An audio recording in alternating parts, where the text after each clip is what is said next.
Bonsoir, messieurs et mesdames. C'est toujours impressionnant, ces conférences du GOUF, de voir autant de monde.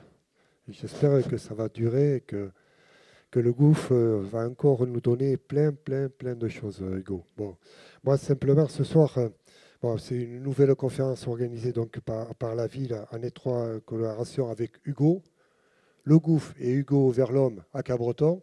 Ça fait cœur, hein. Bon, et cette programmation des conférences du GOUF qui sont là depuis, alors je ne sais pas s'il y en a qui étaient au début, depuis 2017, la première conférence du GOUF, hein. Même 2015, merci. Des conférences qui réunissent un très large public. Je pense qu'on a 300 places, on pourrait peut-être pas doubler, mais pratiquement. Souvent fidèles, je pense qu'il y en a maintenant qui ont pris l'habitude de venir voir ce qui se dit à ces conférences du GOUF. Je vois qu'il y a toutes les générations qui sont là. Bon, que dire du GOUF, ce canyon marin qui court de plus de 300 km. On peut être fier d'avoir ce GOUF sur notre territoire, même si on ne le voit pas. C'est quelque chose de très remarquable, surtout par la biodiversité. Je vois qu'on a ici quelques marins, ils pourraient nous le dire. Et voilà. Et puis, je vais laisser le soin de présenter les conférenciers. Et je pense que vous allez passer encore ce soir un très bon moment avec Hugo et les conférenciers. Je suis très curieux d'en savoir un peu plus. Merci à tous d'être venus. Merci. Pourquoi il ne marche pas? Il ne marche pas celui-là. Si? Ah oui, il marche. Bonsoir. Merci d'être là. Ah oui, il marche quand même. Oui, alors pour moi, c'est une conférence pas comme les autres, celle-là, sur le GOUF. Pourtant, j'en ai organisé pas mal. En fait, ce qui s'est passé, c'est qu'à partir du moment où je me suis intéressé au canyon, au GOUF, je me suis intéressé par la force des choses à un sujet que je ne connaissais pas du tout, qui est la géologie. Et imaginez comment était l'endroit où l'on vit il y a simplement des milliers d'années. Je ne parle même pas en millions d'années, mais des milliers d'années. Et pourquoi on est ici à Cabreton aujourd'hui et qu'on n'est pas à Messanges, ou etc. Évidemment, Osgore, Cabreton, le canyon. Et souvent, je parlais à Jean-François Bourrier parce que quand on pose la question comment se sont faits les canyons, comment ils sont nés, la réponse est très complexe, mais elle passe aussi par un terme où on dit les hauts et les bas niveaux marins. Et sur le coup, je n'y ai pas prêté attention. Je me suis dit, ah oui, les bas niveaux, les hauts niveaux marins. Et puis le jour où on comprend qu'à la suite des glaciations dont va nous parler Samuel Toucan, qui est spécialiste de ça, qu'à un moment donné, il y a environ 20 000 ans, ce qui est très peu de temps, puisque c'est l'époque où les humains peignaient les grottes de Lascaux et qui nous ressemblaient tels qu'on est. Et à cette époque-là, la mer était 120 mètres plus bas. Ce fait, il est complètement hallucinant parce que c'est dans notre époque, un petit peu dans notre époque humaine. Et je me dis toujours 120 mètres, mais à quoi ressemblait le canyon quand la mer était 120 mètres plus bas et qu'il fallait faire 10 km pour trouver l'océan, peut-être un peu plus. Donc quel était ce paysage? Et j'ai fantasmé là-dessus et je me suis toujours dit, ces zones qui sont exondées, forcément des humains y ont vécu, forcément. Mais c'est la supposition poétique à mon niveau. Et puis je suis tombé il y a quelques mois sur une émission extraordinaire de la 5 qui s'appelle Homo sapiens et la mer. Je crois que c'est les grottes Cosquer et Homo sapiens et la mer, où j'ai trouvé des milliers de réponses à mes questions. J'ai regardé le film plusieurs fois. Et dans ce film, il y avait nos deux conférenciers d'aujourd'hui. C'est comme ça que je les ai connus et contactés, qui vont nous parler. Samuel va nous parler, Samuel Toucan de l'Ifremer-Brest va nous parler en premier du paysage qu'était cette époque de la glaciation, qui est un paysage complètement de science-fiction, et avec tout ce que ça comporte, voilà, entre la Manche, l'Irlande, tout ça, où on pouvait presque aller à pied, sauf que c'était des terrains très très compliqués. Et puis, il y a une autre partie qui est passionnante aussi, et que j'ai vue dans ce film, c'est le travail de Jean-Marc Pétillon, qui fait partie du CNRS Toulouse, et qui, lui, travaille sur les populations, les grottes aussi, les vestiges humains qu'on a trouvés dans toute cette zone du fond du golfe de Gascogne, avec la constatation qu'une bonne partie des outils, des artefacts, étaient faits en os de cétacés, ce qui pose plein de questions. Donc voilà, je ne vais pas m'étendre, c'est quand même, je mords sur leur sujet, là. Donc, nous avons ce soir le plaisir d'accueillir Samuel Toucan et Jean-Marc Pétillon, que nous remercions d'être venus jusqu'à nous. Et on peut les applaudir.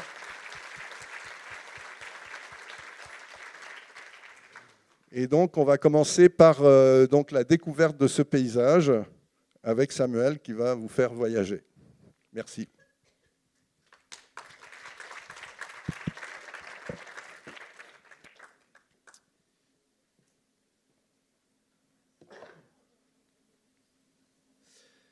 Donc, bonjour à tous. Est-ce que vous m'entendez bien? Oui. Donc, je suis effectivement Samuel Toucan, je viens de Brest, je travaille à l'IFREMER, qui est l'Institut français de recherche pour l'exploitation de la mer. Et je suis donc ici pour vous parler du gouffre, mais pas que, et surtout pas que en fait, puisque la présentation que j'ai faite va nous emmener à travers l'Europe, avec comme lien dans tout ce voyage, les variations passées du niveau de la mer. Donc les variations passées du niveau de la mer, c'est quelque chose qu'on pressent un peu maintenant, puisque vous tous connaissez maintenant l'effet notamment de nos activités sur la fonte des glaciers, sur ce niveau de la mer qui augmente de manière significative depuis maintenant plusieurs décennies. Et en fait, on sait depuis longtemps que ce niveau de la mer a varié depuis en fait la nuit des temps, et on va voir dans quelle échelle, dans quelle mesure, à quel rythme ça s'est passé, et comment en fait ça a un peu structuré en fait l'évolution des canyons sous-marins, dont fait partie l'évolution du canyon de Cap-Breton. Alors avant de partir dans ce qui est vraiment mon travail à moi des paléo-environnements du Quaternaire, c'est-à-dire les paléo-environnements de ces âges glaciaires qui se sont succédés au cours des derniers millions d'années, je vous ai mis quelques représentations de ce qu'est couramment, on va dire, la géologie dans la tête des gens. Alors, ça pourrait être plein d'autres images, évidemment, mais je vous ai par exemple mis un paléo-environnement qui date ici, par exemple, d'une période qui pourrait être le Crétacé, il y a environ une centaine de millions d'années, des grottes avec des peintures rupestres, faites évidemment par des peuples pas si lointains, ça c'est Jean-Marc Pétillon qui va nous en parler, où là en fait les hommes vivaient dans un climat qui était indépendant d'eux. Et puis aujourd'hui, avec nos activités, évidemment, l'homme devient un moteur aussi du climat. On en parlera un petit peu plus après. Alors la difficulté de toute cette histoire géologique, c'est la notion des échelles de temps. Et je vais prendre un tout petit temps justement pour remettre ça en perspective, parce que c'est toujours intéressant de voir ce qu'est le temps en géologie. Donc ici, vous avez une sorte de frise. Une frise du passé de la Terre, depuis sa formation il y a 4,6 milliards d'années, alors ça ne me parle pas du tout, ça ne vous parle sûrement pas non plus, jusqu'à la fin de la frise qui est, on va dire, aujourd'hui. Alors pour faire simple, il y a des gens qui ont eu la très bonne idée de représenter cette frise du temps, ces 4,6 derniers milliards d'années, sur une échelle de temps qu'on connaît bien, à savoir une échelle de 24 heures, une journée. Eh bien, nos fameux dinosaures, par exemple, dont on imagine qu'ils ont toujours été là et qu'ils ont parcouru les âges, ils sont arrivés en fait à 22h50 sur une échelle d'une journée, et ils sont disparus à 23h40. Et ces 23h40, c'est il y a 65 millions d'années. Aujourd'hui, même si on se rapproche de ce qui est l'apparition des hominidés, on va dire environ 3 millions d'années, on est quasiment quelques minutes avant minuit. Et l'échelle qui est, ce que vous connaissez sûrement mieux de ce qui est l'histoire des temps préhistoriques, il y a environ 20 000 ans, on est quasiment à quelques secondes en fait de minuit. Donc ça met un peu en perspective ce qu'est l'échelle de temps géologique, et surtout ça nous rend extrêmement humbles par rapport à ce qu'on représente aujourd'hui, et ça donne justement la mesure de ce qu'aujourd'hui l'homme peut influencer dans le climat. Alors si j'ai mis cette représentation d'art pariétal, de peinture rupestre, c'est aussi parce que c'est un excellent moyen d'aller confronter notre histoire d'hominidés, d'hommes, avec le climat. Et en ça, la grotte Cosquer est un excellent outil pédagogique, outre le fait que c'est une archive, on va dire, de l'histoire des hominidés magnifique. Donc c'est une grotte qui se trouve dans le sud-est de la France, non loin de Marseille. Cette grotte, elle est belle parce qu'elle montre des peintures rupestres, dont vous avez des très jolis exemples ici. Hop, non, c'est pas ça. Pardon. Donc vous avez des jolis exemples ici. Et la particularité de cette grotte, puisqu'on voit bien que ça, c'est des gens qui respirent de l'air et qui voient ça de leurs yeux sans être dans l'eau, et ben pourtant, cette grotte, elle est ennoyée, c'est-à-dire que son entrée est aujourd'hui à 37 mètres sous le niveau de la mer. Et pourtant, on a des peintures rupestres dans sa partie, disons, aérienne. Ces peintures datent il y a entre 27 à 19 000 ans avant l'actuel, ce qui laisse sous-entendre évidemment que, contrairement à aujourd'hui où on a les moyens techniques de trouver l'entrée de cette grotte et d'y parvenir, ce qui suggère qu'au moment où les hommes et les femmes qui ont peint ces gravures rupestres, il y a entre 27 et 19 000 ans, pouvaient accéder évidemment par voie aérienne dans cette grotte, ce qui suggère qu'à cette date, le niveau de la mer était au moins de 37 mètres sous le niveau actuel qu'on connaît. Alors ça, c'est un très bel exemple qui relie la vie des hommes à la vie d'un climat, en particulier quand on regarde entre ça et ce que nous, on connaît aujourd'hui, puisque 37 mètres de niveau de mer, ça laisse quand même pantois.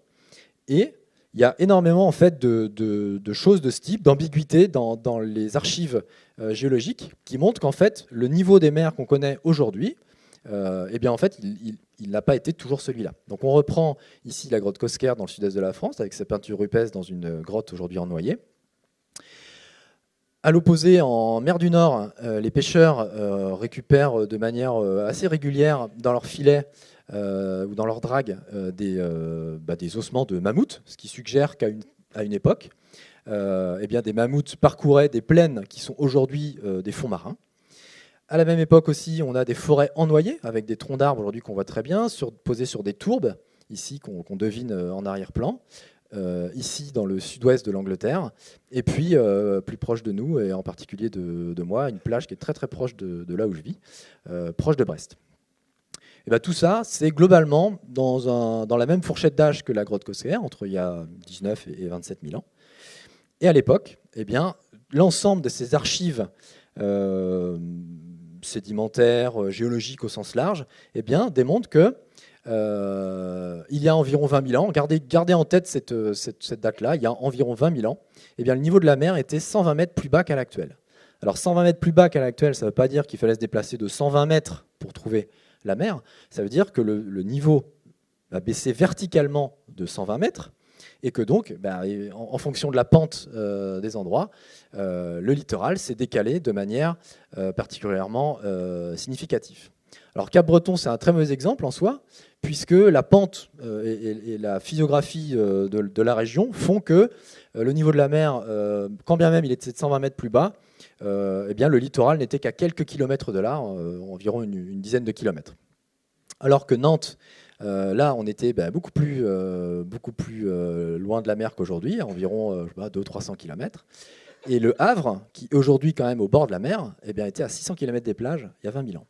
Donc un monde qui est quand même extrêmement différent de ce qu'on connaît aujourd'hui, et qui est, je le rappelle, pas si lointain, puisque 20 000 ans, c'est tout simplement nos ancêtres qui peignaient dans des grottes. Alors comment aussi on reconnaît ça ? En tant que géologue, des collègues à moi participent notamment à ce genre de recherche pour arriver à contraindre l'amplitude verticale des fluctuations de la mer. Et un excellent outil géologique pour ça, c'est l'étude des coraux, des coraux sur les grandes barrières de corail, notamment évidemment sur l'est de l'Australie, où en fait les coraux vivent comme vous ne savez peut-être pas, mais en fait vous l'imaginez évidemment, puisque ces coraux sont à fleur au niveau du niveau de la mer, on va dire à 1 mètre au-dessus du niveau de la mer. Et donc en fait, en suivant le développement de ces barrières coralliennes, on peut reconstituer en fait la position verticale du niveau des mers. C'est ce qu'on voit notamment dans ces étages.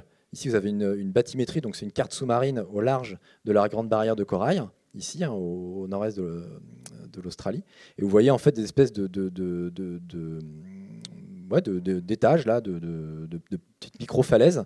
Et en fait, en allant faire des forages, ici, avec des bateaux de ce type, et en étudiant les carbonates qui sont déposés au fur et à mesure du temps, on arrive à recaler l'histoire du temps, l'histoire du niveau des mers, avec des datations extrêmement précises.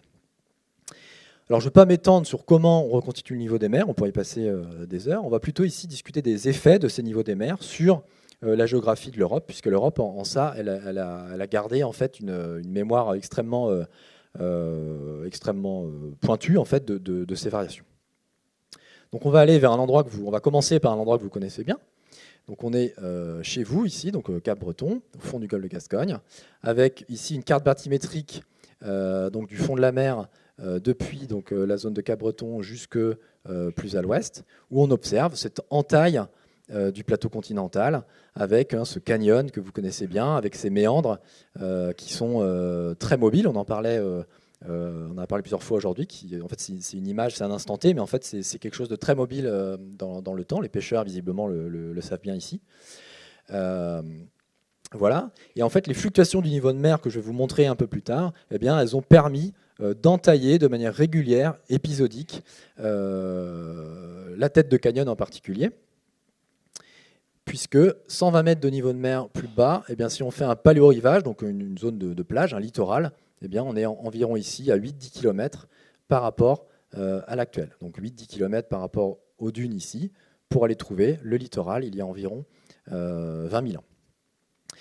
Alors, ce qui est assez remarquable pour moi qui suis breton, c'est que si on imagine ce canyon avec 120 mètres de niveau de mer plus bas et donc 10 km ici libérés d'eau, eh bien on se retrouve avec un canyon aujourd'hui submergé sous une centaine de mètres d'eau qui est évidemment en domaine aérien, donc là où on pouvait se balader, alors que cette zone-là qui est aujourd'hui sous l'eau était encore sous l'eau.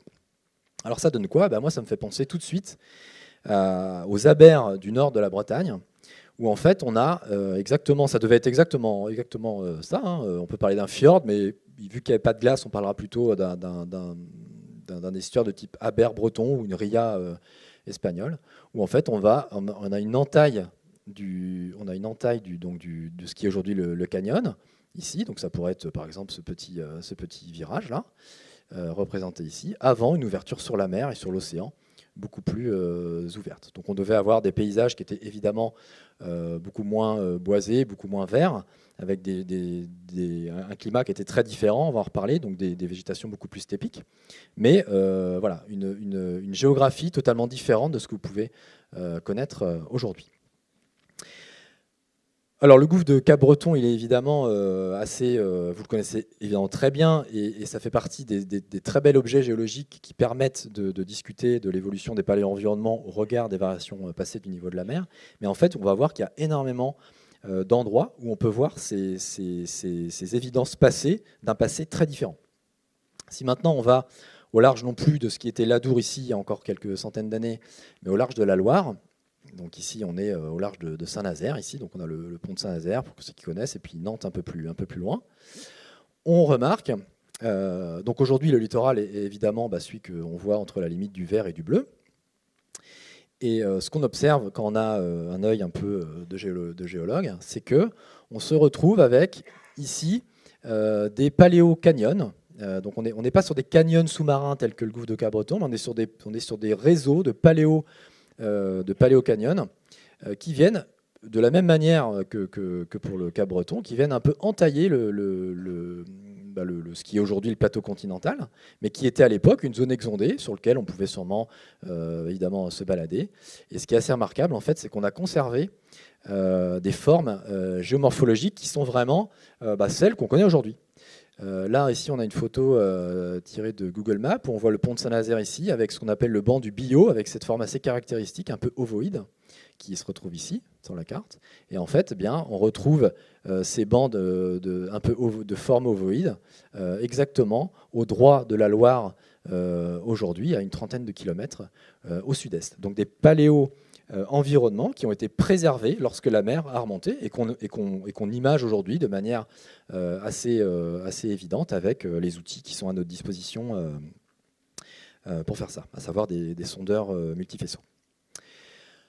Un autre exemple sur les côtes nord-bretonnes, avec ici Trébeurdin et la croûte de granit rose, qui est un endroit emblématique de la Bretagne, où là encore, les données de sondeurs multifaisceaux permettent d'imager en fait des réseaux de canyons, de paléocanyons, qui viennent un peu se cannibaliser les uns avec les autres et qui revêtent sûrement des failles de manière sous-jacente. Et en fait, les fleuves qui entaillent ces structures viennent en fait se mettre dans les failles. C'est pour ça qu'on a ces structures un peu entrecroisées qui ne sont pas très classiques et qui diffèrent vraiment fortement de ce qu'on peut voir dans le canyon de Cap-Breton. Un autre exemple majeur, toujours par des données sondeurs multifaisceaux, c'est au large de la Seine. Donc là, on est sur un fleuve qui est, on va dire, de la taille de la Loire, où ces données nous montrent, on le voit très très bien ici, une très belle échancrure vers l'entrée de la Seine qui est là. Donc une zone plus profonde ici, avec des zones plus hautes de part et d'autre. Donc en fait, au moment où la mer était plus basse, eh bien, nécessairement, le fleuve continuait sa course sur la zone aérienne jusqu'à rejoindre l'eau qui pouvait être le littoral qui pouvait être ici ou à d'autres moments plus bas ou encore plus bas, on va le voir. Alors, il faut imaginer en fait ces échancrures qui sont assez grandes en fait. Et si on compare ce type de morphologie avec ce qu'on peut voir nous de nos yeux, eh bien, ça revient à aller un peu en amont sur la Seine. Je crois que c'est au droit de Rouen, où on a ce genre de falaises de craie de plusieurs dizaines de mètres de haut, qui sont exactement la même chose que ce qu'on retrouve ici aujourd'hui par plusieurs dizaines de mètres de fond dans les océans, et en l'occurrence ici, juste au droit de la Seine. Donc c'est la Seine dans son passé qui a structuré les fonds marins et est venue entailler le fond de la mer pour faire ces falaises qui sont parfois aériennes, parfois exondées en fonction des fluctuations du niveau de la mer. Donc en gros, après cette brève petit catalogue des endroits où on peut voir l'influence du niveau de la mer sur les fonds marins, je vous invite à ne plus jamais voir la mer comme ce qu'elle est, même si c'est déjà très chouette. Mais ça peut être aussi, et moi ça c'est mon quotidien, et j'étais très ému en fait quand le reportage de France 5 a fait ça pour nous, c'est que ça peut être aussi ça, c'est-à-dire qu'on retrouve ici ce petit bonhomme sur la pointe, qui est une pointe bretonne à quelques kilomètres de chez moi, et aujourd'hui on a ça, et il y a 20 000 ans on avait ça. Et on va voir, et je vais même le dire maintenant, ce sera plus simple, oui, parce que je risque de ne pas le dire après, qu'aujourd'hui, le niveau de la mer, donc au niveau de Brest, ici, évidemment, on a le littoral qui est à nos pieds, partout. Et puis, il y a 20 000 ans, quand on avait ce paléo-environnement-là, avec, pour ceux qui connaissent la région, par exemple, le cours de la rivière l'Aulne, qui coulait ici dans la rade de Brest, eh bien, la mer, il fallait marcher au moins 200 à 250 km pour aller la trouver des dunes, trouver la mer, trouver les vagues. Voilà. On va monter d'un cran en termes d'environnement, de dépôt et d'énergie dans ces paléo-environnements pas si lointains, en se replaçant non plus sur la Seine que je vous ai remise là, où on revoit bien l'échancrure, mais on va partir sur un système beaucoup plus géant, qui n'est pas très connu, mais qui est pourtant assez fabuleux, qui est le réseau de la Manche. Donc ici, on a le sud de l'Angleterre, le nord de la France avec le Cotentin, et puis ici, toujours dans des données bathymétriques, on observe, vous le voyez très bien, des très jolies échancrures, donc des niveaux plus profonds, ici, qui sont préservés dans les fonds actuels de la Manche par, ici, environ 50 à 80 mètres de fond. Si on se place désormais à l'ouest de ces structures et qu'on regarde vers le nord-est, un peu en biais, comme si on était avec un drone ou un hélicoptère, voilà ce que ça donne. On retrouve des chenaux qui sont très bien exprimés ici, qui font environ 5 km de large. Donc il faut quand même imaginer, 5 km de large, une rivière de 5 km de large, il n'y a pas beaucoup d'équivalents actuels, si ce n'est par exemple dans les plaines du nord de la Russie, dans les grands fleuves russes ou dans les grands fleuves en Alaska. Et puis pour les plus observateurs d'entre vous, on retrouve ces bancs ici que je vous ai montré pour la Loire, de forme un peu ovoïde, ici, qui sont très clairement, qui sont vraiment clairs, et dont, j'en ai remis ici des exemples, on en a encore aujourd'hui, avec ici, si je ne m'abuse, ici pour la Loire, et ici pour la Gironde. Voilà. Donc des environnements qui sont en tout point similaires à ce qu'on connaît aujourd'hui, mais exondés sous des dizaines de mètres d'eau et qui, eux, là aussi, ont une vingtaine de milliers d'années. Donc cette zone ici que je vous montre, là, ce grand carré coloré, ça correspond donc à cette zone ici qui est aujourd'hui la Manche, mais qui à l'époque était au moins à 200 km de la mer. Et donc à l'époque, on avait un fleuve ici qui passait sur une zone évidemment non habitée, en tout cas des animations qui n'étaient pas de ce type évidemment, mais un cours qui était sûrement, un peu celui-là. Alors un peu celui-là, c'est faux. Globalement, parce qu'on est dans une époque où si le niveau de la mer est bas, on va le voir plus tard, c'est qu'il y a des conditions rigoureuses, froides, qui règnent en fait sur une grande partie du globe et en particulier sur l'hémisphère nord. Alors voilà les genres de fleuves qu'on observe dans les zones froides de l'hémisphère nord. Donc aujourd'hui, pour ceux qui ont la chance d'avoir parcouru le nord de l'Alaska ou les grandes plaines russes, les grandes plaines du nord de la Russie, on a ce genre de fleuves, ce qu'on appelle des fleuves ou des rivières anastomosées, où en fait, si on fait très simple, c'est pas l'eau qui gagne dans ces fleuves-là, c'est le sédiment. Il y a tellement de sédiments par rapport à l'eau que en fait, on se retrouve dans des fleuves qui sont d'abord sédimentaires, avec de l'eau qui vient s'écouler. C'est des systèmes très peu profonds, très dynamiques, assez dangereux, parce qu'ils sont souvent au débouché de zones avec des glaciers. Donc ça, c'est typique de zones périglaciaires, et on sait pertinemment que les zones que je vous ai montrées précédemment, que ce soit pour la Loire, la Manche, la Seine, on était typiquement dans ce genre d'environnement, où on retrouve, là encore, des zones, des petits bancs ici ovoïdes, qu'on voit très bien, notamment ici. Voilà, il y en a un peu partout, là, c'est typique de ces environnements glaciaires. Ces environnements glaciaires avec des hivers évidemment encore plus marqués qu'ils ne le sont aujourd'hui, mais pas si lointain de ce qu'on peut connaître. Alors peut-être ici les plus âgés d'entre vous connaissent ça, mais il ne faut pas aller très loin pour voir ce genre de choses chaque année. Moi j'ai ma compagne qui est strasbourgeoise, qui n'a jamais été étonnée de voir qu'on peut avoir de la glace dans les canaux, alors que moi qui suis nantais, j'ai jamais vu ça de ma vie. Et en fait ça sont des images de la Loire en donc 1963 ici, avec des débâcles glaciaires qui ressemblent vraiment à ce qu'on connaît aujourd'hui dans les fleuves, j'y reviens, russes et en Alaska. 1985, qui a été un hiver extrêmement rigoureux, avec une embâcle complète de la Loire, et puis plus proche de nous, 2012. Donc ça, c'est des choses qui sont aujourd'hui relativement rares, mais qui étaient pérennes. Chaque hiver, dans ces fleuves, on avait ce genre d'environnement extrêmement froid, avec de la glace pendant tout l'hiver.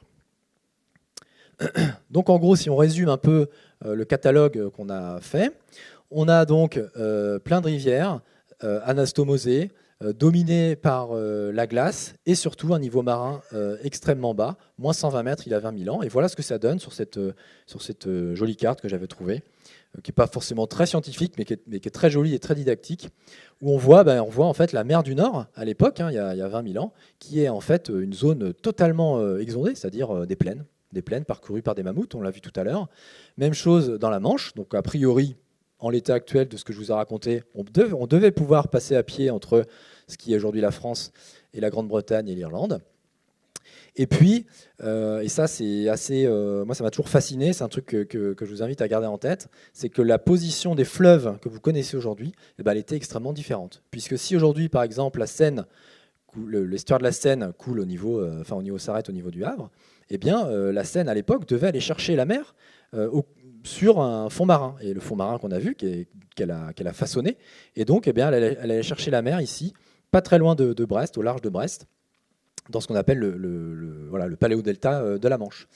Les fleuves ici de la zone Irlande ouest de l'Angleterre allaient ici vers cette zone qu'on appelle l'éperon de Goban. Et puis, alors là, de manière encore plus dramatique, disons, le Rhin qui prend sa source dans les Alpes, lui, il fallait qu'il aille chercher. Il sort ici, pardon. Lui, il avait le choix.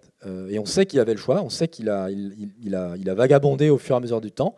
Soit il allait chercher son cours, pour aller rejoindre la mer du Nord, le nord de la mer du Nord, donc on est quasiment là dans des zones mer nordique, ou alors à l'inverse, il passait à travers le détroit du Pas-de-Calais pour aller rejoindre le golfe de Gascogne. Ça, c'est des choses qu'on connaît et dont je pourrais vous en parler pendant un moment. À travers des traceurs géochimiques, des traceurs minéralogiques, on arrive à voir l'influence des Alpes jusque dans le golfe de Gascogne à certains moments clés, ce qui laisse supposer que le fleuve comme le Rhin, qui drainait les Alpes, coulait jusque dans le golfe de Gascogne à cette époque. Alors moi, qui suis géologue marin justement et qui m'intéresse à des carottes sédimentaires et à des forages sédimentaires, et bien justement c'est là où commence mon métier en fait, c'est d'utiliser les volumes sédimentaires remobilisés par les fleuves, les paléofleuves, jusque dans le fond de la mer, et ben, d'utiliser ces vieux sédiments comme marqueurs de ces environnements que je vous ai présentés. Donc en fait, je vous présente le travail un peu à l'envers, mais c'est pour que ce soit plus facile. Alors l'influence de ces grands fleuves sur le golfe de Gascogne, il est assez manifeste. Et donc vous reconnaissez ici la pointe de la Bretagne, Cap-Breton, le grand plateau continental entaillé avec ses centaines de canyons, dont le grand canyon de Cap-Breton ici. Et puis ce qu'on a mis ici en jaune, ce sont ce qu'on appelle des grands éventails sableux, des systèmes qu'on appelle turbiditiques dans le jargon, mais ce sont des grands éventails sableux, donc ce sont des gros tas de sable, en gros pour faire simple, qui se mettent en place au droit des grands fleuves. Ici la Loire, ici Cap Ferret, Cap Breton, et puis ici cet immense paléofleuve Manche, ici dont je vous ai présenté les entailles tout à l'heure jusqu'au large du Cotentin. Alors je vous ai remis ici une autre image du gouffre de Cap Breton, qui est un vecteur majeur, au même titre qu'ici le canyon de Monterey, donc dans le Pacifique, au nord-ouest des États-Unis. Donc un vecteur majeur de sédiments depuis l'Adour, avant sa déconnexion, jusque dans les grands fonds océaniques, les abysses et le système du Cap Ferret que je vous ai montré dans la diapositive précédente. Alors l'exploration de ces systèmes, elle est assez fabuleuse. Alors ce n'est pas forcément ici des images de Cap Breton, mais c'est des images génériques qu'on peut trouver dans les canyons sous-marins, ou avec des outils tels que des ROV, comme ici le Victor 6000 de l'Ifremer, eh bien, on peut aller descendre dans ces zones-là, on peut imager les fonds, et ce qu'on observe, eh bien, c'est justement l'impact notamment de ces rivières, des crues des rivières qui vont aller emmener ce sédiment, qui vont permettre d'être des archives en fait, des paléofleuves dans le passé.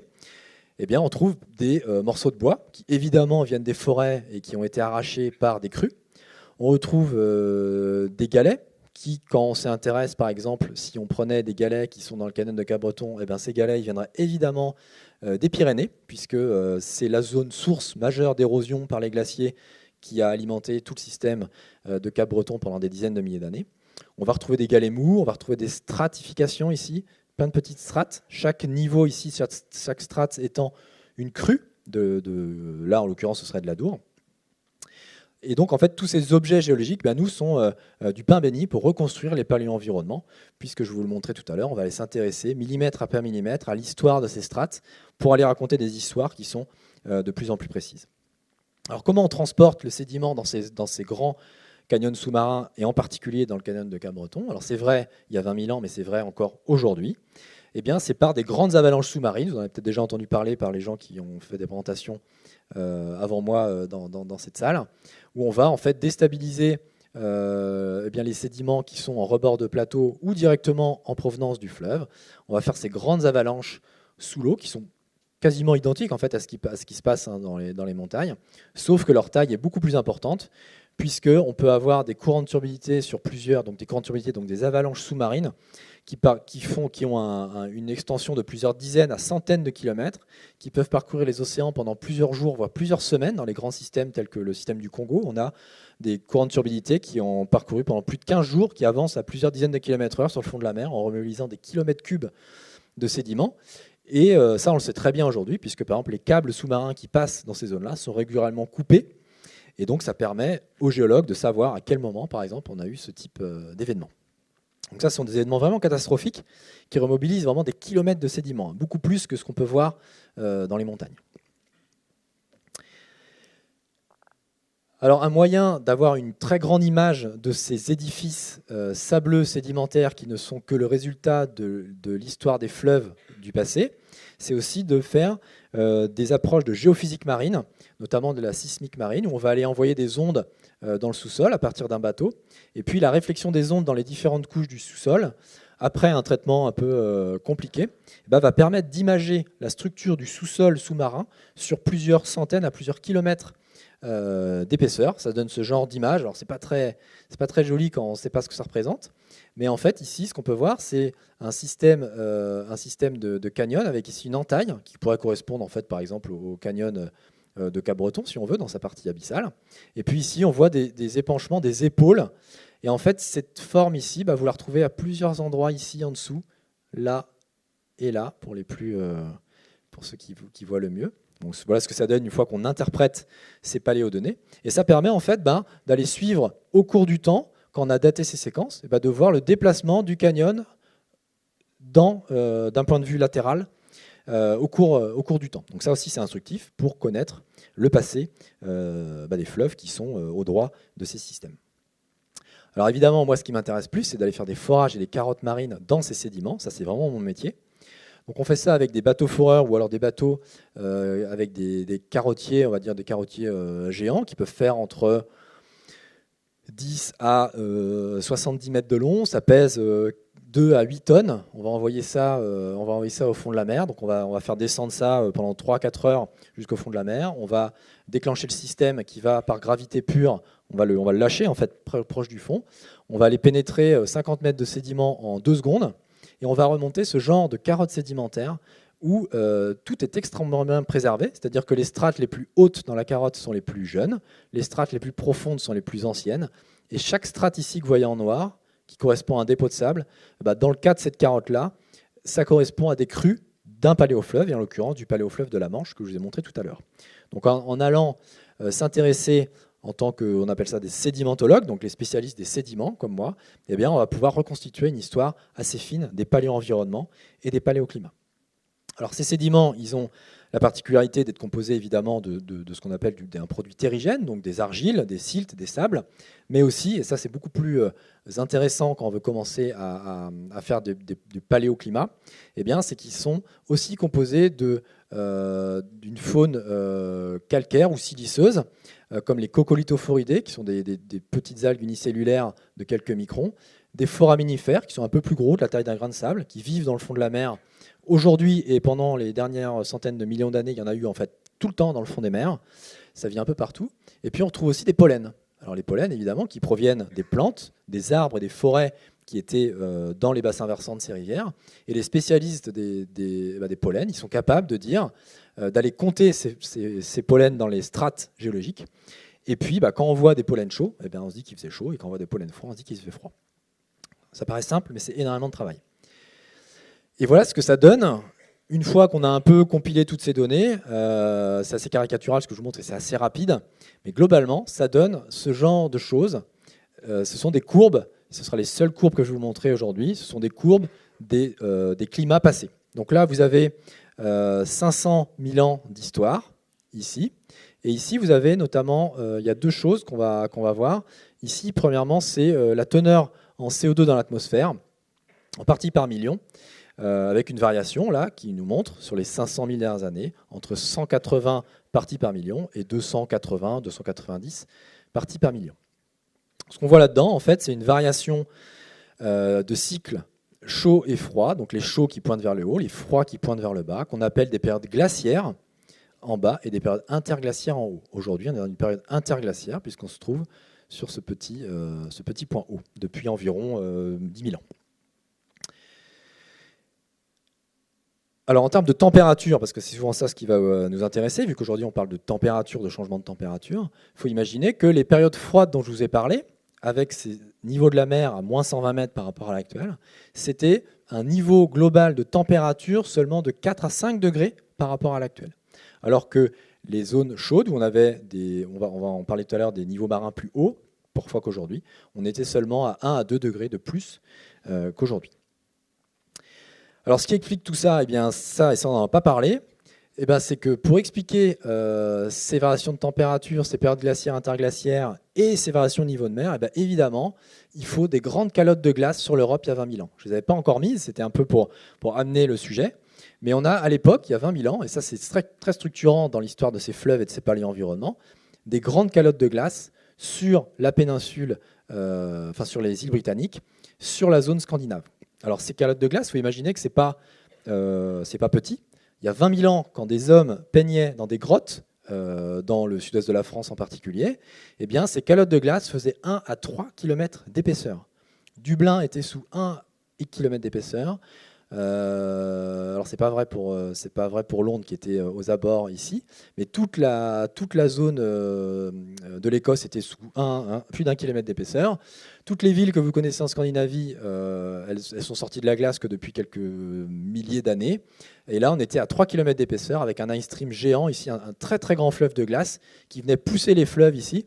Et en fait, ces fleuves, et notamment le fleuve Manche qui emmène tout le sédiment dans le golfe de Gascogne, était connecté à la frange sud de cette immense calotte de glace. Alors cette calotte de glace, elle est rien d'autre que similaire à celle que vous connaissez aujourd'hui, les rares qu'on connaît encore aujourd'hui. Donc ça, c'est une image d'il y a 20 000 ans. Donc on avait une calotte de glace sur l'Europe ici, une calotte de glace évidemment sur le Groenland comme aujourd'hui, et aussi une énorme, très épaisse, jusqu'à 4 km d'épaisseur sur la zone de l'Amérique du Nord. New York, Chicago étaient sous la glace jusqu'à il y a encore assez peu de temps. Et donc c'est des calottes de glace qui sont assez similaires à ce qu'on connaît aujourd'hui en termes d'épaisseur, comme l'Antarctique, tout simplement. Donc il y a 20 000 ans, on avait des glaciers similaires à l'Antarctique sur les zones où aujourd'hui vous allez en vacances quand vous allez dans les pays baltes ou en Amérique du Nord.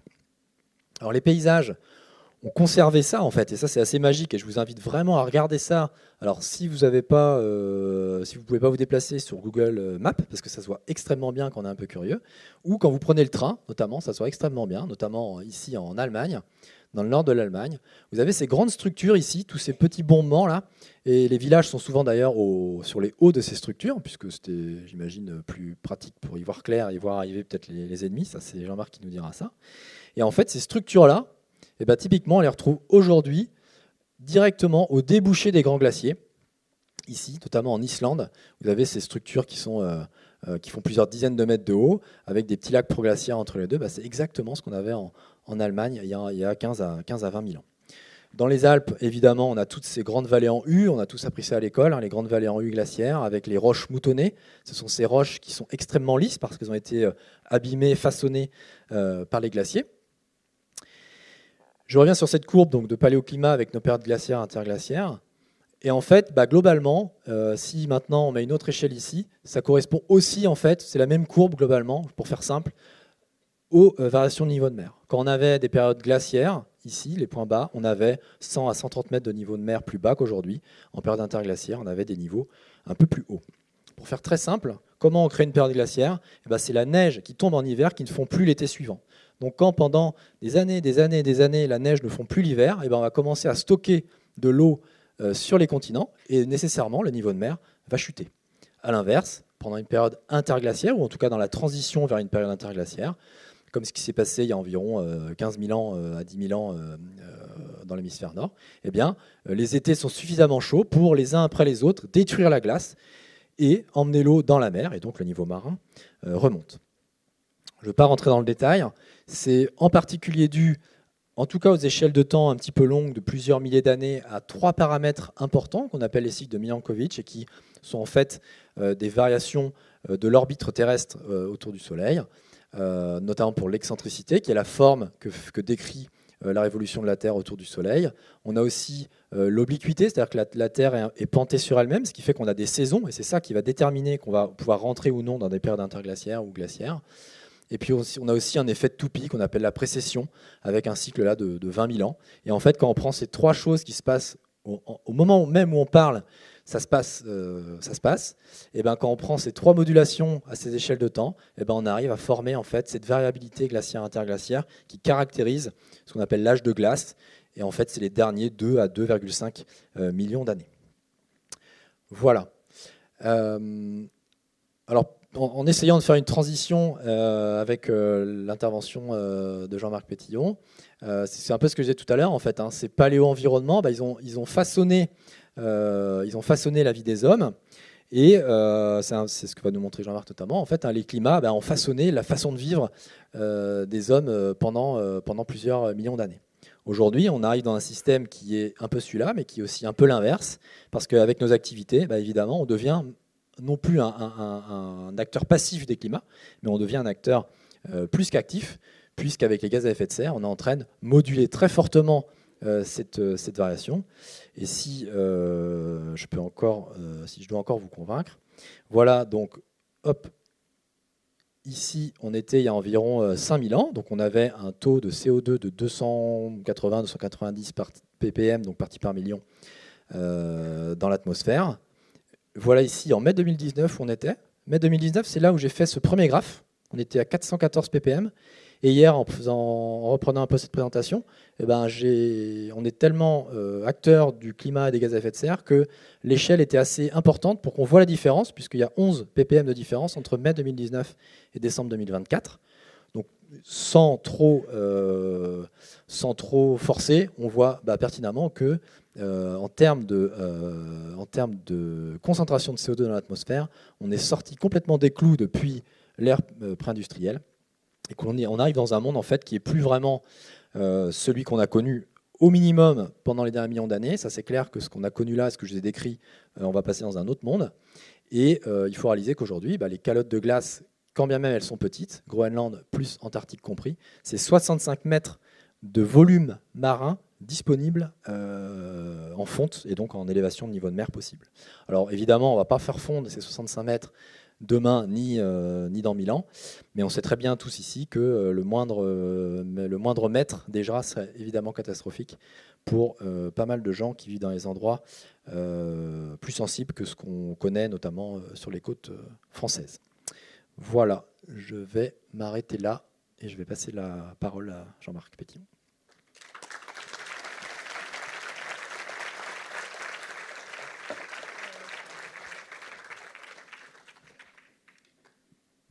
Merci beaucoup Samuel, c'est assez fascinant, je dois dire. Et maintenant, on passe donc la parole à Jean-Marc Pétillon, qui a créé un programme spécial pour ses recherches qui s'appelle Paléo 7, mais tu vas peut-être te présenter et je vous laisse en compagnie de Jean-Marc. Merci beaucoup. Donc très rapidement, je m'appelle Jean-Marc Pétillon, moi je suis archéologue spécialiste de préhistoire ancienne. Je travaille à Toulouse depuis une quinzaine d'années, pas du tout spécialiste du milieu marin ou du milieu littoral, et vous allez voir que j'ai été amené à m'y intéresser par un biais complètement indirect, et je vais faire un peu comme Samuel, je vais commencer par parler de choses qui ne sont pas du tout mon travail, pour arriver finalement au cœur du sujet. Voilà, donc on ne s'est pas concerté en fait avec Samuel Toucan sur la préparation des présentations, mais en fait ça s'enchaîne parfaitement bien. Je vais rester dans la même fourchette chronologique, entre 20 000 et 15 000 avant le présent à la louche, pour vous présenter moi la façon dont les groupes humains à cette époque ont fréquenté le littoral et ce qu'ils en ont retiré, la façon dont ces zones de bord de mer s'intégraient dans leur mode de vie. Alors quand on parle des groupes humains de cette époque, en général les images qu'on a en tête c'est à peu près ça. Les idées qu'on a en tête c'est que on est entre 40 000 et 10 000 années avant le présent, donc une espèce qui est la même que la nôtre, c'est des Homo sapiens.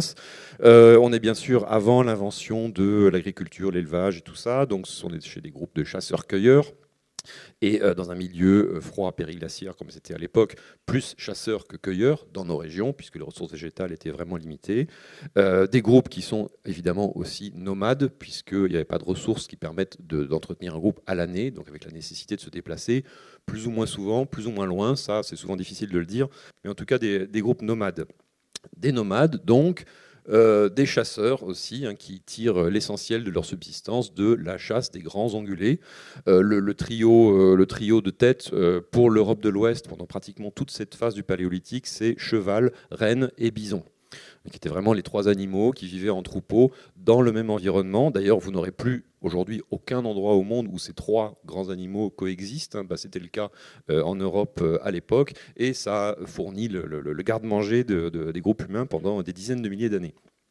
Vous voyez aussi ici qu'une bonne partie des vestiges archéologiques qu'on retrouve quand on fouille un site de cette époque, ça va être soit les ossements du gibier chassé, soit une part de l'équipement de chasse. Vous avez quelques exemples ici, donc de pointes de projectiles à droite, en silex ou en bois de cervidé, et au centre, donc un crochet de propulseur, donc qui était une arme de jet, une arme de chasse utilisée à l'époque.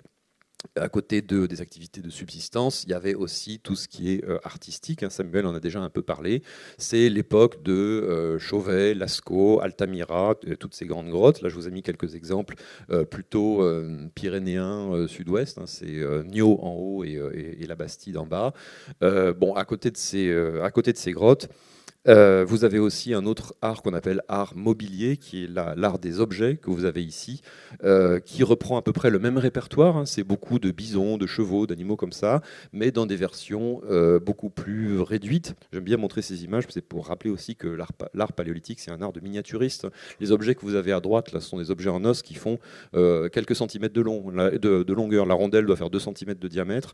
L'éclat qui est en dessous doit faire 5 ou 7 cm de long. Et le petit détail qui est montré en bas, là, le cheval, fait à peu près 2 cm de long aussi. Donc c'est à côté des grandes fresques de Lascaux, il y a aussi cet art de la miniature gravée sur os qui est assez impressionnant aussi par son degré de détail. Bon, je ne développe pas. Mais vous avez pu voir en tout cas que le point commun de tout ça, que ce soit le gibier qu'on chasse ou les animaux qu'on représente, c'est quand même quelque chose qui est extrêmement lié au milieu terrestre. Hein. Et ces chasseurs-cueilleurs paléolithiques qui ont fait Lascaux, qui ont fait Chauvet, d'autres choses, consciemment ou non, implicitement ou non, on les voit comme des gens, des chasseurs-cueilleurs de l'intérieur des terres. Voilà, c'est quand même l'image qui domine. Cette image-là, elle tend à changer un petit peu depuis une vingtaine d'années maintenant, et donc c'est dans ce courant-là que je m'inscris et que je vais vous présenter. Alors, pourquoi cette image a été tenace pendant longtemps? Là, Samuel vient de nous l'expliquer, hein, donc je ne vais pas m'attarder là-dessus. Moi, j'avais prévu une autre courbe, qui est celle-là, qui est à peu près la même que vous avez vue, c'est la courbe du niveau marin. Alors, elle est juste orientée différemment. Hein. Le plus récent est vers la droite, cette fois. Donc, nous sommes ici, et effectivement, voilà, on a parlé de cette période aux alentours de moins 23 000, moins 20 000, où on était à un des niveaux marins les plus bas, hein, de ces périodes anciennes. Et vous voyez que globalement, même avant, on est resté à des niveaux qui étaient nettement en dessous de ce qu'on connaît aujourd'hui, et donc c'est pas prêt de s'arranger comme nous le savons tous aujourd'hui. Voilà une petite image de l'Europe à l'époque, hein, vous venez de le voir, donc je ne le remontre pas. Je laisse quand même cette image pour vous montrer que la conséquence évidente de tout ça, c'est que les sites archéologiques de bord de mer, hein, les vestiges des campements des gens qui à l'époque s'installaient sur le littoral pour, par exemple, en exploiter les ressources, évidemment ces vestiges sont aussi complètement engloutis. J'ai l'habitude de dire engloutis, c'est la version optimiste. La version la plus pessimiste et la plus probable, c'est tout simplement détruit. Hein, on le voit aujourd'hui, quand la mer monte, c'est pas juste de l'eau qui coule par-dessus, c'est un peu un rouleau compresseur qui avance. On voit ce que c'est que l'érosion marine, on le vit très fortement aujourd'hui. On peut malheureusement penser que l'essentiel des sites qui auraient pu nous montrer ce mode de vie de bord de mer à l'époque sont aujourd'hui juste dispersés un peu partout dans les fonds marins. On parlait des remaniements des sédiments au fond du gouffre de Cap-Breton tout à l'heure. On imagine ce qui peut rester d'éventuels sites archéologiques qui auraient pu être dans ce coin-là, malheureusement. Donc voilà la situation de départ, hein, des chasseurs-cueilleurs qu'on pense surtout comme vivant à l'intérieur des terres. La raison de ça, absolument évidente.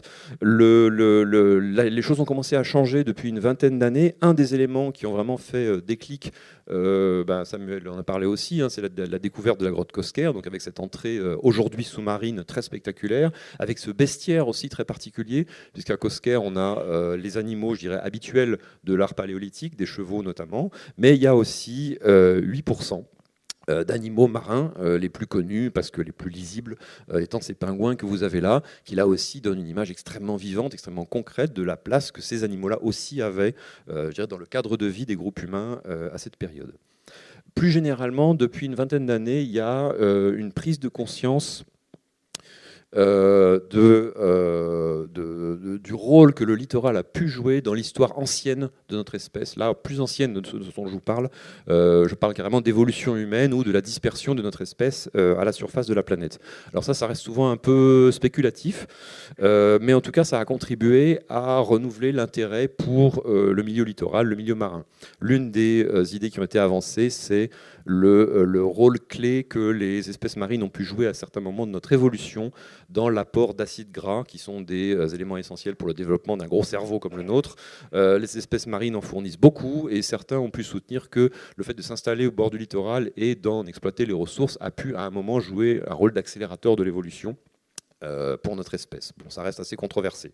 Il y a eu aussi l'intérêt renouvelé, qui était beaucoup moins fort autrefois, pour le littoral comme route possible de dispersion des groupes humains à travers le monde. Voilà. Alors, comme c'est des Américains, ils donnent des noms qui claquent un peu. Hein. C'est la Kelp Highway que vous avez en bas, qui est l'idée qu'on a pu se rendre en Amérique, alors par la Béringie, par le pont terrestre de la Béringie, ça c'est connu, mais aussi que le fait de suivre les côtes ici le long du Pacifique Nord a pu jouer là aussi un rôle d'accélérateur par cabotage, hein, a pu jouer un rôle d'accélérateur du peuplement de ce territoire.